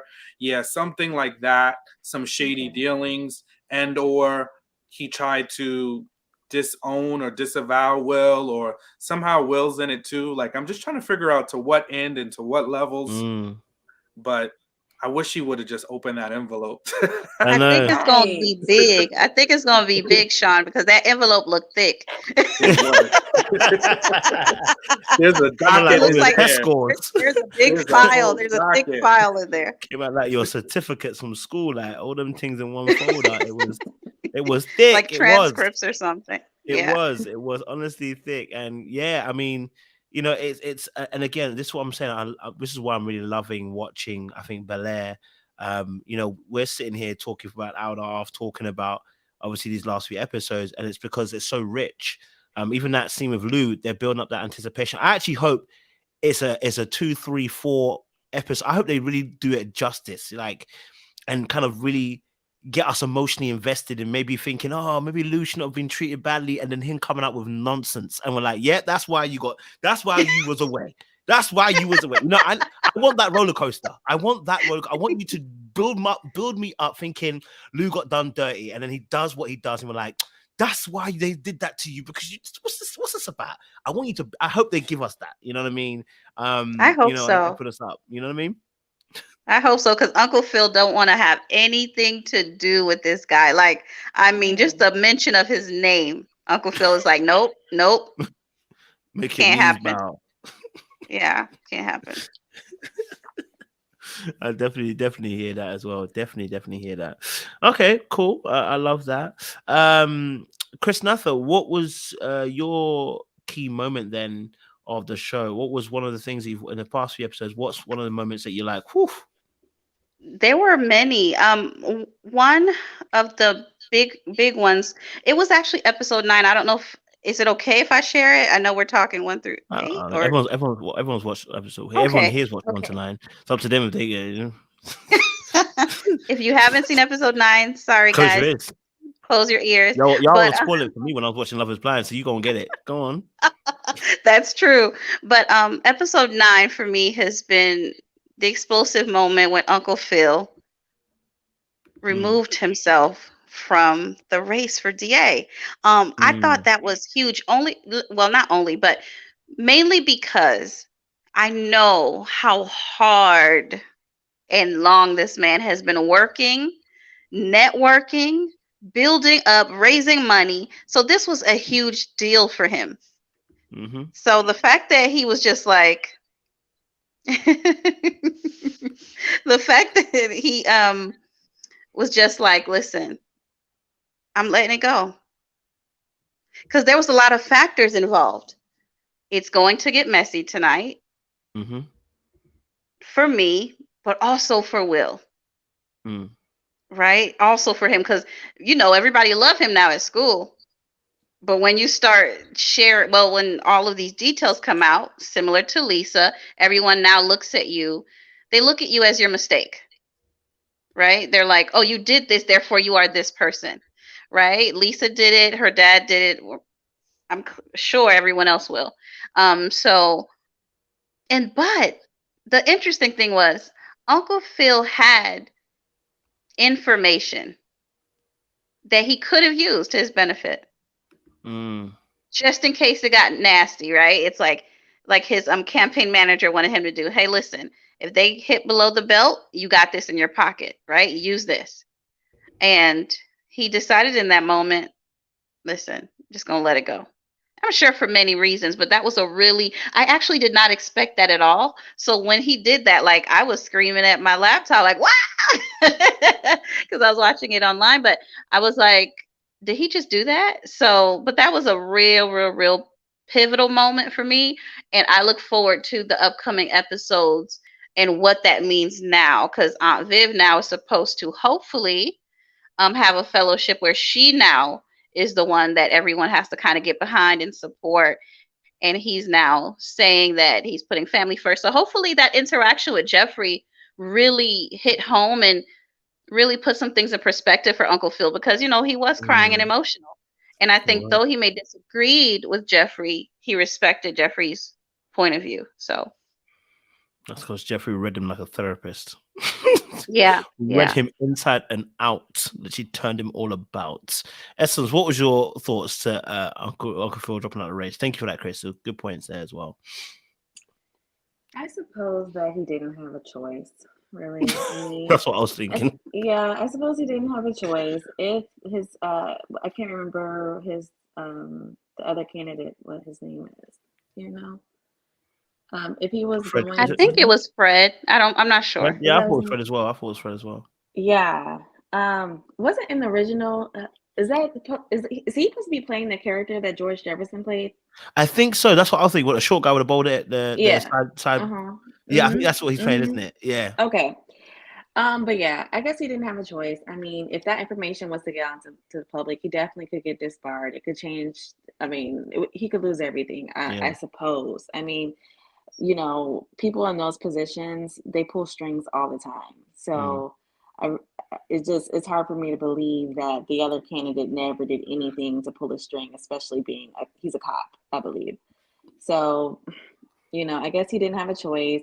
The real huge thing for me, I don't know if you guys already talked about Lisa and how this was a big deal to her to find out that Will had a mugshot. God Saying this. forbid he has a mugshot. Wasn't she over the top? Oh my Well over the top. gosh.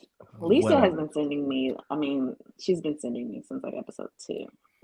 Really. Look, you've been on a trip with Lisa. Yeah, I'm sorry. She is, especially because the original Lisa, so good. I don't know. Lisa sends me. I don't know what was she so upset about, and why did she even feel like she was owed that information? Maybe Will was gonna tell her, but the fact that they're okay, I'm getting off because I was about to go on a tangent with the fact that they're even We'll come back together to in the that. first Don't worry. place. We can address that. So don't worry. You hold that thought then. You hold that thought. We'll come back to that. So make sure you hold it and remind me that we'll come back to that because Lisa's a big part. We spoke a little bit about myself and Sean. So yeah, we know we're gonna address that episode 9. So we're gonna address the things in episode 9. So don't worry. We got you, sis. We got you. I think everyone's spoken, isn't it, on this? Sean, have you spoken on Uncle Phil? No, you haven't spoken on it yet. Have you spoken on Uncle Phil's situation when he dropped out of the race? Oh no, not the race dropping out part. So yeah, I think the biggest thing was, like you mentioned earlier, Geoffrey was the biggest influence because when Geoffrey said, "Prove me wrong," right, and show me that you can do better, I think that was the pivotal moment. And when he knew what he had to do, combined with now knowing what could come out and what evidence was about to be brought forward, if he went forward and had the debate with Fred, right? But the one thing I just didn't really like is that he elevated Fred's character when he gave that speech. And I guess that was him being a politician, but I didn't like that. I get him leaving and protecting his family and knowing what things could come out, but don't make him give the impression that he's, telling people you think he's a great man, because he's not, you know. Amen. And that's not what you think, So you can still have a bit of petty even while handing him over the title. Sure. Oh, while you just reminded me of a scene that we need to talk about before we finish on the episode 9 and what happened in episode 9.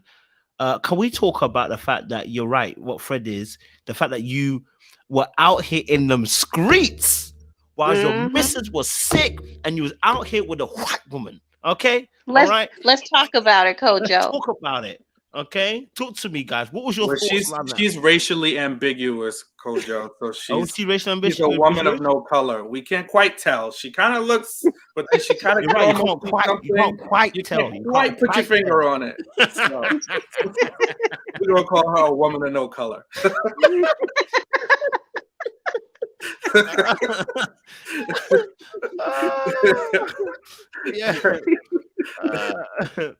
Yeah. What was I want to know what you guys thought of that scene. That was the when they were holding, an old girl was trying to get her 5 minutes in, trying to have a conversation on the stage to give. I feel like I should give a few words, and then Fred backed it. Are you dumb? What's going on with your brain, cuz?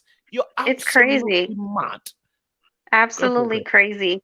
And that event was for his late wife. So it's like, why do your new wife have to be on stage doing all these things? Let the daughter, right, do what she was supposed to do. I'm so happy that Aunt Viv really had Lisa's back. Because sometimes when you're dealing with adults and you are a child, you're always made to feel like you're wrong, right? Especially if you have nobody backing you up. So I'm glad that she had that backup. And Aunt Viv don't like the lady, so that helps. But yeah, that's terrible. Your wife is ill, and I know listen, I've heard so many stories and testimonies about, hey, listen, when you have a sick spouse, it's not easy and XYZ. I get all of that, but it doesn't make it right either. Mm. And then the lady slipped up herself when she mixed up her years or something. She mixed up her dates. So she told on herself when they started dating. So that's another thing. Not only was he married and his wife was sick, apparently this new wife knew that he was married. It sounds like it. So it's like, y'all both just crazy. And Lisa has every right to not like that woman. So yeah, that was not okay. So he's not a good guy, period. So You're right. It only takes a little bit of that coach. So, so what's your thoughts? It takes a I don't little bit really to have activate the much thought on coach. that. I mean, it's obviously trifling. On Viv said the math wasn't mathing, something wasn't adding up, and Fred, you were trifling with your cheating ass. And that's it. I hear you. I hear you. But you know what? I will say this. If Uncle Phil would have said something about that at the debate, like nobody would have won in that situation. Like it That's wasn't what I was even worth it. thinking. Yeah. That was what I was thinking. Nobody would have won. It would have made him look even worse to even have said something like that. Like it's so foul. It's one of those things that's so foul that I can't even call you out on it because now I'm gonna look bad. I'm gonna be pulling me into your dirt. Yeah, I definitely hear that. It was a no-win situation on that. Yeah, what's your thoughts, Sean, to Fred's cheating ass and how Aunt Viv just read her the rights? Yeah, I think I love how it all came out, because he's trying to, come off all holier than thou. He's been super judgmental of Will from the very beginning. Even before he found out this other information that he went digging in. And I just feel like, I don't like his character. I think he's underhanded. He even was trying to bully Phil because of his stance around defunding the police and the platform that he was running on as DA.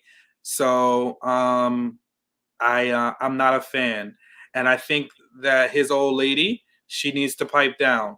It's like the atypical stepmother that's looking for approval, but she's overcompensating, and now we know why, because she already feels the guilt of what she did, and now she's trying to get Lisa's approval. No, you sit in this little feeling of uncomfortability for a while, right? Slow your roll. Nobody needs you to give a speech.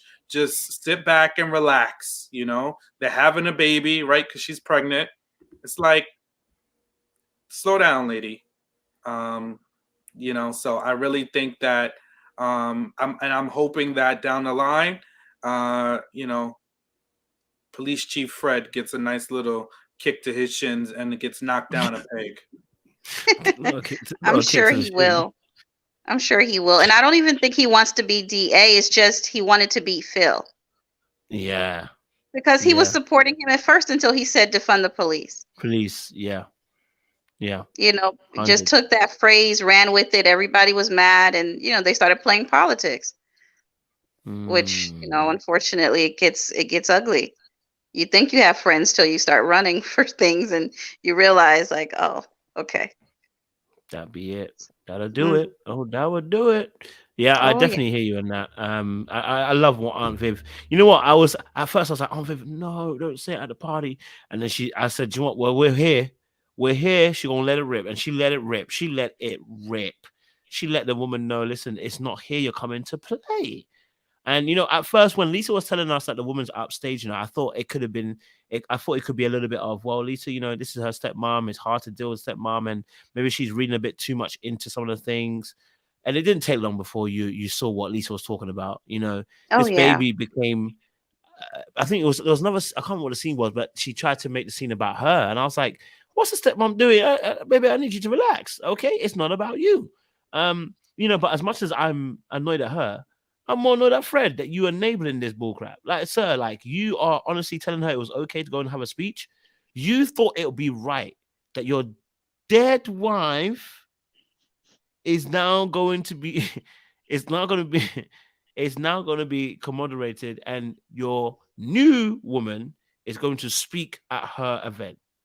You thought that was okay.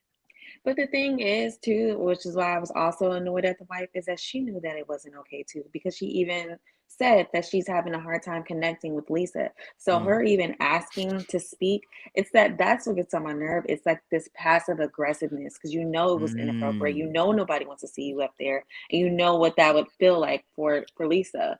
So it was like a passive aggressiveness. I'm pregnant. I'm just innocent, and I just want to go up there and say a few words. No. She knew exactly what she was doing. That was passive aggressive. I know you want to say it. I'll say it for you. That Karen behavior. I totally get what Right. you're saying. Yeah. There's a little bit And of taste of the coon chip, guys. And she tried first, and Viv shut her down, but she wouldn't let it go, and she kept trying again and trying again. When you start off as the side chick, don't get mad when people still treat you like the side chick. Now you have the ring, you're like, okay, no, go sit down on the side where you belong. Like, that's who you are. That's the energy you came in with. That's who you will forever be known as, regardless of how many babies you pop out. That's how we see you. So go sit down. Period. 100%. 100%. You've not lied there at all. 100%. 100% indeed. Okay. Someone said hello, somebody. All right, cool. Episode 9 then, really quickly. Episode 9 brought up some really interesting things that happened on the show. I know we've spoken about some of them already.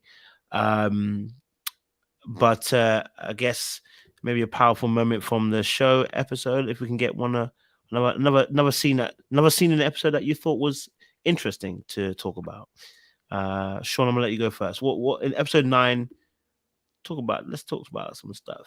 So I like the moment where Carlton admitted that he had anxiety, right? And it was at the prompting of Hillary, who we haven't really talked a lot about, but I love how because that's so true. And I'll go backwards to go forward. The way she broke that down when they were sitting and he mentioned to Hillary about Carlton using drugs. And then she was like, I had no idea.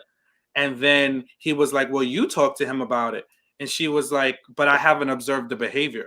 So if I go up there and have the conversation, it's going to be weird. And that is spot on, because she was like, I'm handing you the baton. Now go up there and handle it now. Right. And I thought that was so powerful, because as an older sibling, because Hillary's the older sister, she might immediately want to go in and fix it, because now she knows, thinking that she's more connected to Carlton. But she was smart enough to say, hey, listen, I didn't see it. It's going to be weird now that I'm telling him something that you told me, and I'm going to confront him about it. So I love that she did that. And then for Carlton to be vulnerable enough to share with Will that he had anxiety. Right. And then talk about the reasons why. And not to mention, he jacked up one of my favorite songs by Marvin Sapp. He saw the best of me. That's when I heard that song, I was like, what? They're taking me out. How are you choking on that, boy? And he jacked that song up. I was like, come on, brother. He was going so well as well, in the beginning. He was going so strong. Yeah. And then boom. Just like that. It wasn't strong. I had to play it just to remind myself of what the original sounded like. You better stop, Essence. Well, what was a key moment in episode 9 for you, Essence? Another key moment outside of that, I guess right now, Kojo, I'm just really one-track minded, because Sean, you bring up Carlton's anxiety. I'm thinking, yeah, so why are Will and Lisa together knowing that he has this anxiety? I'm not her going back to Lisa again. Yes. So anyways, yeah, Carl's anxiety was an interesting element of this episode, because it was the first time he actually addressed it head on. And then later on in the episode, he had a moment with Will where he told Will, because of their conversation, he hadn't used today. When he said that, I'm like, so he not only is he dealing with anxiety, he is actually really maybe dealing with some addictive behaviors here. Yeah, to use that verbiage. that he hadn't used today. So that was interesting as well. Yeah, definitely. I agree with you on that point. It was a good moment when he said, he hasn't used today, but I also thought to myself as well. So you using every day, basically. Yeah. You know what I mean? You self-medicate with that thing. Day one's cool, but wait to get to day 5, you're gonna have them Joneses, the withdrawal symptoms, and we'll see how we're looking at that point. So yeah, that's gonna be another kind of. I hope they don't like just dismiss it. I hope they actually address it and go forward with it. You know what I'm saying? Even if he's going through therapy, whatever, but I hope they don't just dismiss it and one day we see Carlton all fine. There's no need. You know what I mean? Let's keep that. No, I going think and he'll address be. it. Honestly, when I saw that, I said I think he'll be using again. Yeah, I think so as well. Mm-hmm. It's only a matter of time. Mm-hmm. Only a matter of time. Chris Natha, what was your key moment episode 9? Aside the Lisa thing, we'll address that separately. But what was your key moment in episode 9? Sure. Well, first I want to say I feel like Carlton had a really nice voice. So yeah. So hopefully he gets that anxiety under control. But one of the scenes that stood out to me in episode 9 was when Aunt Viv, she found out that she was accepted into the fellowship, and they told her that they were giving her 24 hours to make a decision. And she called them that same night and started going down a laundry list of all the stuff that was going on in her life about her family and how it's not a good time. And then they cut her off and let her know, this is why we give people an entire 24 hours. So don't tell us anything until tomorrow. And one of the reasons why that scene stood out to me was because as women, sometimes we do this a lot. We'll have an amazing opportunity, something awesome in front of us, and we'll start to think about all the reasons why we can't. And usually those reasons are having to do with other people. And all her kids are grown. I mean, Ashley's little, but she's not a baby. And yes, I know there's a lot to handle, but I'm like, girl, go do your thing. But anyway, it just reminded me as a woman how sometimes we put everybody before ourselves. And we start to feel like, well, everybody has these needs and I have to be there and I have to do this and do that. And it is okay to also go after the things that you want to as well. So that's why that scene stood out to me. Because she had not even spoken to Uncle Phil about it and say, hey, this is what I was offered. What do you think? Do you think we can actually do this? Do you think we can balance this and this? She just was like, nah. And it's like kind of reverting back to that same behavior when she quit art in the first place, right? She wasn't asked to quit, but she quit because she wanted to be supportive to the family. And then she kind of had a little bit of resentment about it. So what happens when you say no to this? If you say no to this, will you continue to resent everybody? Your why can't be your why not. So if your family is your why, then your family can't be your why not. And so I hope she says yes. So that was one of the scenes that stood out to me. Love that, man. Love that.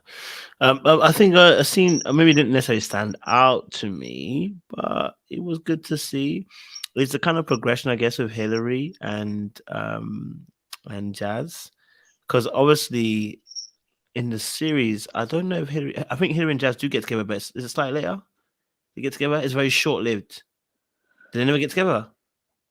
No, Hillary she and went on a Jazz. date with him in the other one. She went Okay, on a she date. went on a date with him in the other show. Okay, Yeah, cool. never took off to anything. Never took off. There So was obviously, more so of the whole banter back and forth. okay, yeah, because he was never gonna get there, kind of one. Okay, cool, fair Yeah. enough. It was Trey that dated her. Sorry. Okay, so Ice Trey was called at the time, but yeah. So the Jazz in this one is obviously very cool, very collected, good energy, good vibes. Interesting kind of twist on the Jazz that we see getting thrown out the house. But I love the fact that him and I loved. Well, this wasn't episode 9, but I loved how he kind of was disappointed in her, and when she kind of sold herself short with the whole with the whole thirsty chef situation, which I was disappointed in Hillary too. I was looking at Hillary like, babe, you this intelligent. I'm not saying you can't do sexy, but I didn't think this particular part was your brand. Do you know what I mean? And so yeah, when he obviously is feeling a bit down on her, it's like, oh bro, I thought we came here to sort things out. So when I saw episode 9, and you see that he's coming to help her take the sign down, everything, and again, it's a bit more of an extension from the conversation she had with mom, which was, you got to save yourself. You can't wait for your dad to come and pay 50 grand, and then you come and get out of a contract. You got to save yourself. So it was nice to see them two progress, and I hope we get to see more Hillary storyline. I hope we get a bit more following of her. I know it is Bel-Air and it's with Will, but I think there's a great opportunity to explore every character's a bit more deeper. We don't need to focus it just on Will. That's what Fresh Prince was for.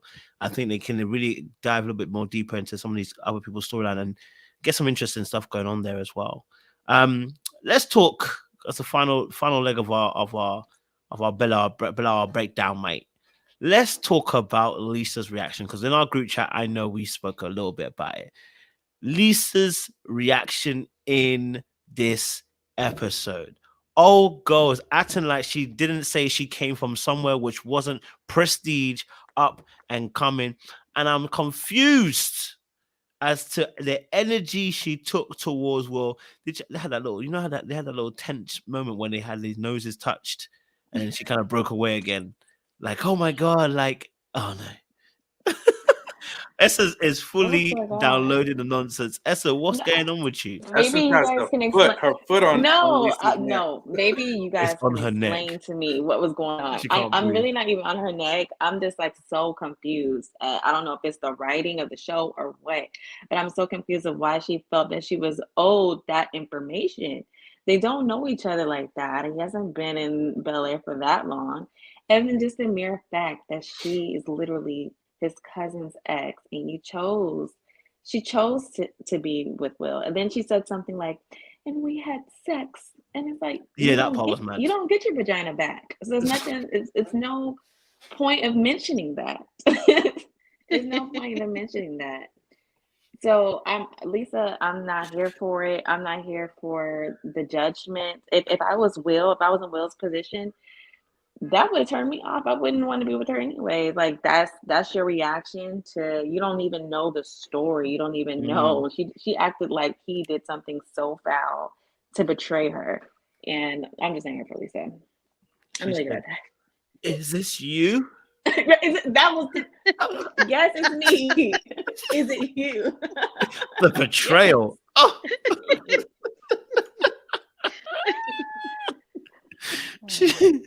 I'm hearing yes. I'm hearing you. Chris, what's your thoughts, man? It was so dramatic. I was like, okay, did he cheat on you? Like, it was, but if that's like a 16 or 17-year-old girl, I see her being overly dramatic. Like, that's how you are at that age. Like, everything's a big deal. However, I don't know if it was like, man, I thought I was going to prove my dad wrong, and my dad ends up being right. Like, I don't know what it was, but she was like so livid. And I think Will did the right thing by not telling her, because he promised Uncle Phil, hey, everybody needs to know that you're here for a better education, period. Because once you open that can, so many other secrets come out. Same thing about like that envelope with that Lou situation. Once that comes out, or if at the debate, everything came out about Uncle Phil, it's going to just continue to be all this stuff, right? So it's like, let's just keep it controlled, right? And let's just like whatever. But I just think she's too close to all of this. I don't know why her and Will, like, I understand he liked her. I understand there was a connection. You don't have to date everybody that you have a connection with, okay? And I'll say that again for the people in the back. You don't have to date everybody that you have a connection with, okay? That's a word for somebody tonight. But yes, that is important. And she's super close to the family. It's just too much. It's just too much. So now you coming over to the house in front of Carlton, being heartbroken over Will. I mean, it's just too much. Like, what is going on?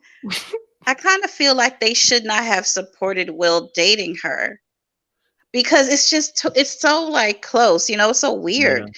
But hey, I guess they just want the kids to have some kind of freedom to do what they want to do. But Yeah, I felt like her reaction was huge. I understand not knowing everything, but this is what happens when you date people. Got to give it time because you don't know everything, and stop thinking you're gonna know everything day one or week two. You're not. So that is a fantasy. But yeah, her reaction was very over the top for sure. She said, And can I just mention that she initiated the sex thing? I just want to say that. see, thank you, Chris. Thank you. And I don't want, I'm not, it's not about blaming. I just want to kind of like just remind everyone that she kind of was like, I'm ready, basically. And he was like, all right, now don't play, because I'm only going to refuse one time now. I'm going to pull away a little bit, but that's it, you know? So don't test me now. Don't play now. Don't act like you want to do this and don't want to do, okay? So, but she wanted to do it. Yeah. She wanted to give that to Will. And so that was a decision she made. So now to make it feel like, well, I gave you this thing. And now he's like, okay, you know, I hope Will doesn't, well, I'm sure Will feels really bad all around because Lisa's mad at him, who he really likes. And then Uncle Phil pulled out of the race. So I know he feels like I'm just over here wrecking lives in Bel-Air at this point. So. But yeah, Lisa's reaction huge. I look forward to seeing what happens now, because not only is her and Will on the outs at the moment, it's just weird between the families. Like, Uncle Phil was playing nice in front of the cameras. He don't like that guy. So it's like, how long can she? I don't think they should have an issue with Lisa, but I think there should be a little bit of like, there should be more limits. Like, you know what I mean? Like, hey, you can't.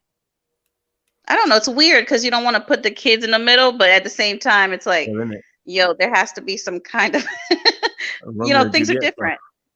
Yeah, things are different. So we'll see what happens with them. I hope Will doesn't go like overboard. Like if she's like, hey, I'm mad at you, I don't want to be with you, I hope that he can just accept and receive that. And I know when you're that age, a heartbreak seems like, you'll never get over it. This is the only person in the world for me. You know, it just really feels huge at that age, but hopefully he can just move on. So we'll see what the upcoming episodes have to offer us. Yeah, I definitely see what you're saying, man. I definitely see what you're saying. She said, "Is you?" It was such a Karen moment. It really is. Like when you deep it and watch it was very extra. Yeah, over the top. Well, how come she didn't have a like disgusted reaction when she was talking to Carlton and Carlton had cocaine on his nose? I would think she would react the same. Very true. Okay. Unless that's super normal in Bel-Air. Everybody parties, right? Didn't they say that? So going to jail is not common, but apparently doing drugs is. And so maybe that's well, technically it is. It really is with rich folk and class. Yeah, that's true. Folk. Doing those things and not getting caught and not getting reprimanded for those things is normal. There's an air of privilege that she's also now bought into that she doesn't realize. You know what I mean? Go for it, Sean. Sorry. Yeah, no, that's exactly what I was going to say. It's the entitlement, right? Yeah. And then I think what's so interesting, in essence, you brought it out, you know, it's like the poussoir punishment again, you know, it's like it comes with a condition. Like, you know, this was something you both agreed to do. And I didn't know it came with a string attached that I needed to be perfect. You know, I don't know that was the thing, you know, so look before you leap, and, you know, take your time, because once you leap, you can't go backwards. You can't back leap. You know what I mean? So that's the unfortunate part. But I think for her, it's like the entitlement that I didn't really like, and the judgment and the manipulation of saying, now you did this to me, you let me down. Meanwhile, his life was in danger. You don't know the full story. You've already made your judgment. And now you've put him in a place to feel guilty for his past, to feel stained for his past, because he didn't tell you, which you weren't somebody that he could fully trust with all of that information, right? That's stuff that could take him and his family down. Yeah. And now look, your father has it and used it against you. Yeah. To help break up your relationship. So why don't you look at the source? You know what I mean? I'm glad that she went to him to have him discuss it, and he was honest with her.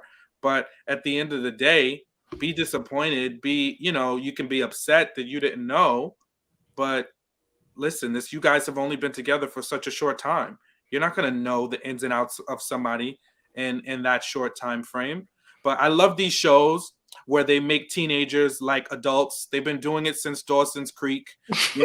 We can watch, now we see an All American where these teenagers, they just carry on like full grown adults. They have these fully fleshed out conversations where, we know as teenagers, I'm not saying we weren't intelligent, but wasn't nobody getting all deep into drama like that, So it's that part is it cracks me up a little bit too.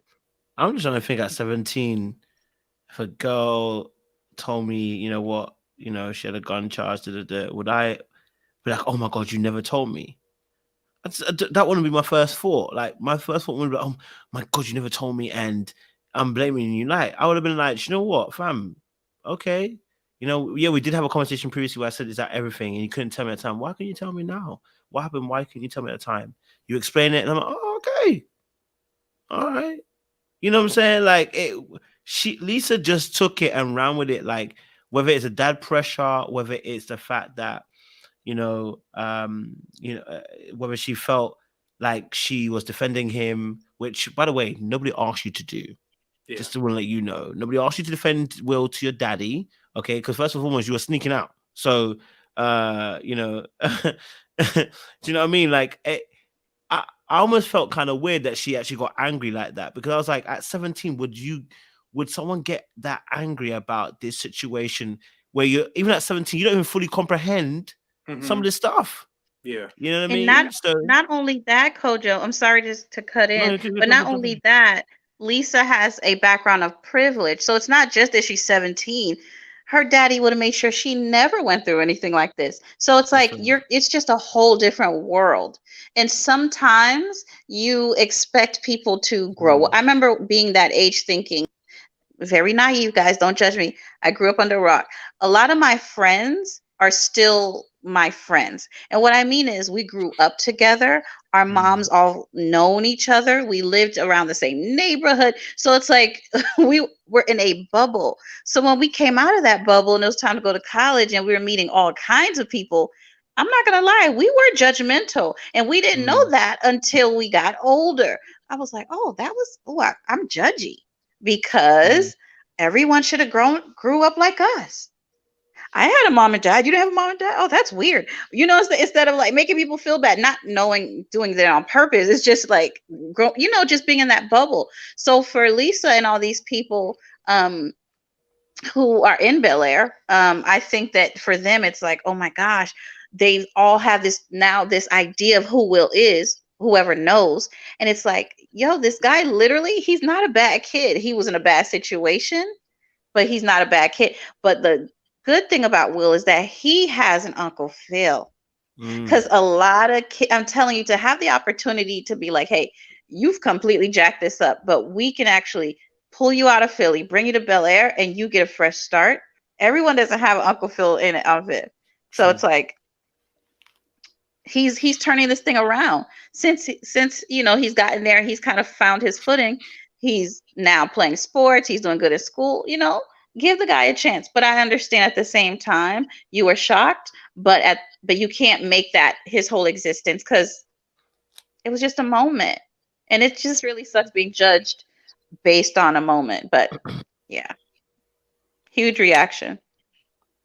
Yeah, and I think she also came with, like I said, she came there with obviously, dualistic, kind of agenda. I think Lisa's got a bit of a savior complex here with this Will situation. I think she's thinking, this is the guy that's come from the ends, come into this privilege. I've befriended him.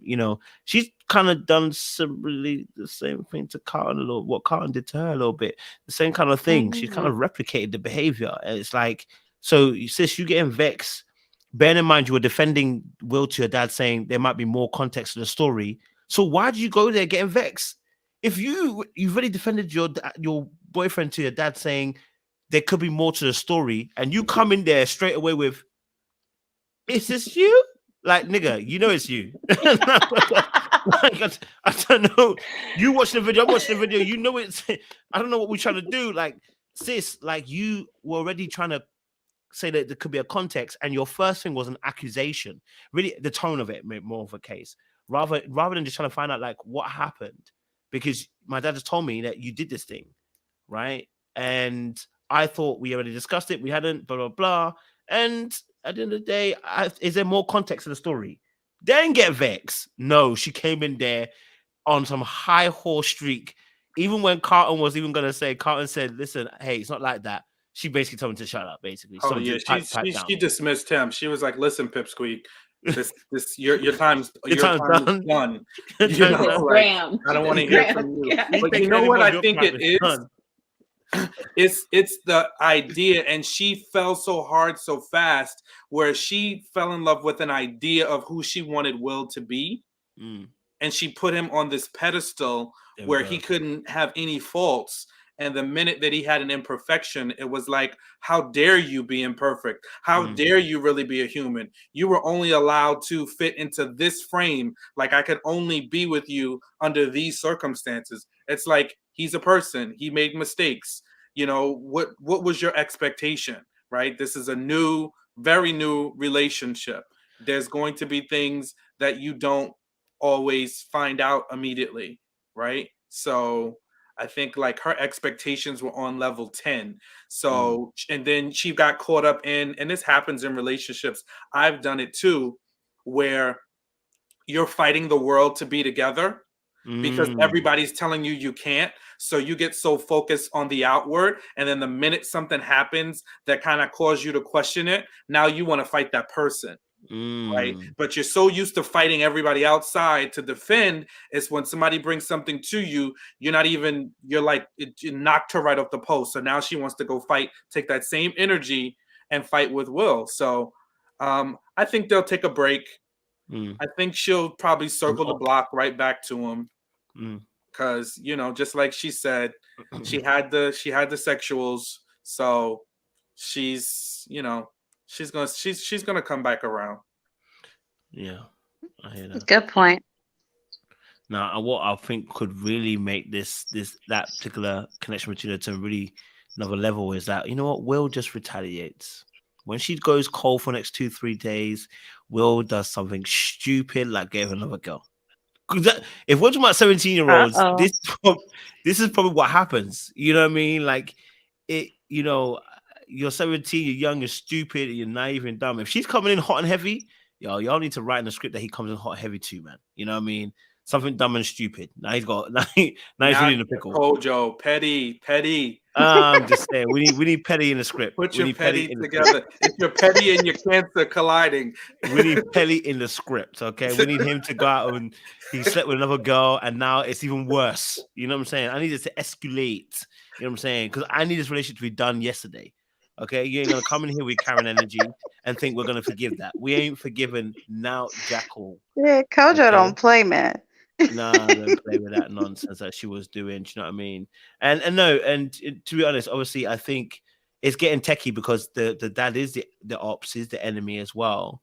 And it's just my thing was, I was even scared that she's gonna start snitching. That any information they start relaying will go back to dad, right? But I realize her and dad don't have the best of relationship because of the mum situation. But I was thinking that maybe she'll start snitching because I don't know, man. This girl. I mean, how loyal is she? I thought that too, Kojo. I thought that too. Yeah, I thought that too. I was like, oh man, she's gonna like when Will was like, I'll tell you everything. I'm thinking, what's everything? Yeah, exactly. Don't, because her dad will squeeze her for it. Listen, y'all better be a Volt. Don't be falling in love and sharing everything. Not with the enemy. Y'all gotta hold on. In stages, man. You can't just be. Can't be dropping everything all at once. Gotta let it go slowly but surely. And then y'all break up after 2 weeks. You be mad. He walking this earth with all your secrets. Y'all better stop it. At any moment, he can expose you, baby. Like, nah, man. I gotta hold on to some stuff. My final question, just around the Lisa situation, could it be also, just to give maybe a little bit of grace to Lisa, could it be that she felt an aspect of being left out and rejected by Will not sharing this information. And I say that to say that in a sense of already she's kind of frozen out with the the father situation with her stepmom. You know, could it be that maybe when that she put, like you said, Sean, a little bit earlier on, she put all her eggs in one basket in terms of Will being this kind of amazing guy, and that they're sharing everything, and that the moment he didn't share this information, that kind of worldview was shattered, and that's what caused maybe the extreme reaction from her. Could it be something like that? Essence looks like she ain't gonna agree that That at was all. nice. No, I was gonna say that was nice, but no, she's a Karen. That was nice though. Essence, I hope in episode 10 I hope they do something to help you, No, man, because that was nice though. That was nice. And Essence is by far one of the most sweetest, nicest people we've come across. But she said no. But she's not here for Lisa. She's like, No. What about you, Sean? What are you saying? Could it be maybe she was triggered? I think so. I think it occurred in her mind. And I think this is what happens when we stay in our emotions and we don't come down to like see the full picture. So she is completely in her emotions. And you could see in her reactions, where she felt betrayed, she felt lied to. And even her mentioning the fact that they had sex, I think she was like, it was almost like an exchange for her. Because she's like, I shared the most intimate part of myself with you, including things I opened up, and yet you didn't trust me enough to tell me. And she even said it, I had to hear it from somebody else. Yeah. So I think although that kind of language is very adult, so that's what puts me in the frame of adult stuff. Yeah. But I think that is really where it rests for her, because she feels like she was betrayed at the highest level because she put so much of herself into Will. Now, again, she came at it the wrong way. She came in hot unnecessarily. She gave him no grace and no room. But I think that's because so much of her emotions were invested in Will. So that's how I see it. I think she needs to learn from this, and hopefully, as time progresses, she'll have some time to think it through. Maybe she'll find another mature friend that she can flesh it out with, and they could say, listen, he's a human, he's been through a lot, and she can realize that, it was just him being a human and trying to survive in a tough situation. Yeah, just and maybe a final thought as well around that as well. Just a quick maybe reminder that she dealt with Carlton at a very high level emotionally, and where she put her feelings second. This could be an overcorrection of that as well. That I dealt with someone who was overly emotional, and I was putting myself second. And in this situation, I'm putting myself first. Like, you've done me dirty, da da da. But I also think as well, I don't know if she's fully ready and healed, because if you were doing all of that people pleasing and putting him first and not allowing yourself to not putting yourself first to deal with your emotional aspects, when you were in single mode, did you have enough time to heal from that situation that you're now in another relationship with a cousin? Just saying, are you able to do that? You know what I'm saying? Or you just want to take another black brother to jail again? No, just saying. But no, it's so maybe that's an awesome aspect as well, that maybe she hasn't fully healed, and that's why the reaction is so violent and so Karen-esque. But okay, so we've come to the end, because I know it's getting a little bit late. So listen, audience members, it's been good. It's episode 1 to 9.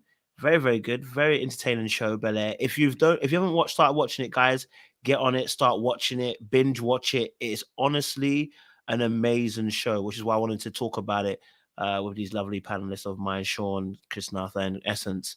You know what? I'm tempted to do a panel for episode 10. I'm tempted, because this show is really touching me, and I'm really learning, and it's deep as well. So we might have to start doing that as well for you guys, so we can really have some good times and conversations as well. Well, Sean, if you can give us a little ending dedication, what do I call it? You know what I mean? Man, Benediction. Thank this you. will be the Black Pastor Baptist benediction to all these episodes we covered. So I'm gonna try to keep it concise. But audience, oh man, it was great chopping it up with everybody in the comments. I think just like Kojo said, if anybody hasn't checked out Bel-Air, please, we implore you, check it out. Some great stuff here. I think there's so many life lessons for us to take away from friendship, to being honest with your friends, to holding your friends accountable, to telling them even the grittiest of truths, right? Being open and transparent in your relationships, not to hold on to your dreams or hold off your dreams and then blame your partner, right? And then also make sure that your partner is not holding off their dreams in spite of yours, right? But constantly be checking in on your relationships, seeing where each other are, valuing each other, right? That's so important. And then also, lastly, as we discussed in relationships, don't have expectations for people to not be humans. We're gonna be humans. We're gonna be imperfect, right? Don't put people on a pedestal, because trust me, we'll fall off that pedestal. So give people grace, give people room to be honest, make the environment in your relationships comfortable to be honest, so that people can be honest with you. I'll turn it back to you, Coach. It's a powerful benediction, bro. Powerful benediction, Um, yeah, listen, it's crazy, it's crazy, it's crazy. Look, audience members, has been amazing. It's been great. It's been a fantastic time. Like I said, make sure you watch Bel-Air. Good show. You'll enjoy it and you won't regret watching the show. But listen, it's time for bedtime. I ain't gonna lie to you, I'm knackered. Okay. All right. My eyes are doing that kind of motion. So I know it's What time time for is it bed. over there? 4:30. It's not usually that bad, but I don't know. Today I'm a little bit more tired. I don't know what it is. But yeah, audience, it's been good. It's been amazing. Listen, I know that Aisha and Dante situation's got a lot of you in the chokehold. Okay, listen, if you invested your whole investment coins into somebody else's relationship and now you're heartbroken because you thought love don't exist, now they're broken up, that's your business. Okay, you need to be accountable for that. Stop putting all your hopes and bets into someone else's relationship. Okay, all right, thank you very much. But listen. I mean, I ain't gonna say I told you so, but I told you so. Listen, 3 baby mothers, 3 different baby mothers. I'm ready to love. I told you. Listen, I don't know why Ready to Love went for the bottom barrel. I'm gonna say it again. I told you from early on. I said it's bottom barrel to go after someone who's got 3 baby mothers and put them on Ready to Love. I'm not saying he's not good. I'm just saying it's bottom barrel to do so. There were other people that he could have chosen, and unfortunately, he's shown himself to be untrustworthy and unfaithful. You know what I mean? So I heard there's 5 kids now. So I don't know what to say about that. But hey, ho, where we gonna go? Yeah, I heard it's I know Essence. I heard there's 5 kids, baby. But listen, like, share, subscribe, click on the no, it's 4th baby on the way. Sorry, my bad. I got it wrong. 4 baby on the way. Okay, cool. This is the 4th one on the way. Okay. He needs to take that pill, that man pill now. All right, listen, anyway, we're going, guys.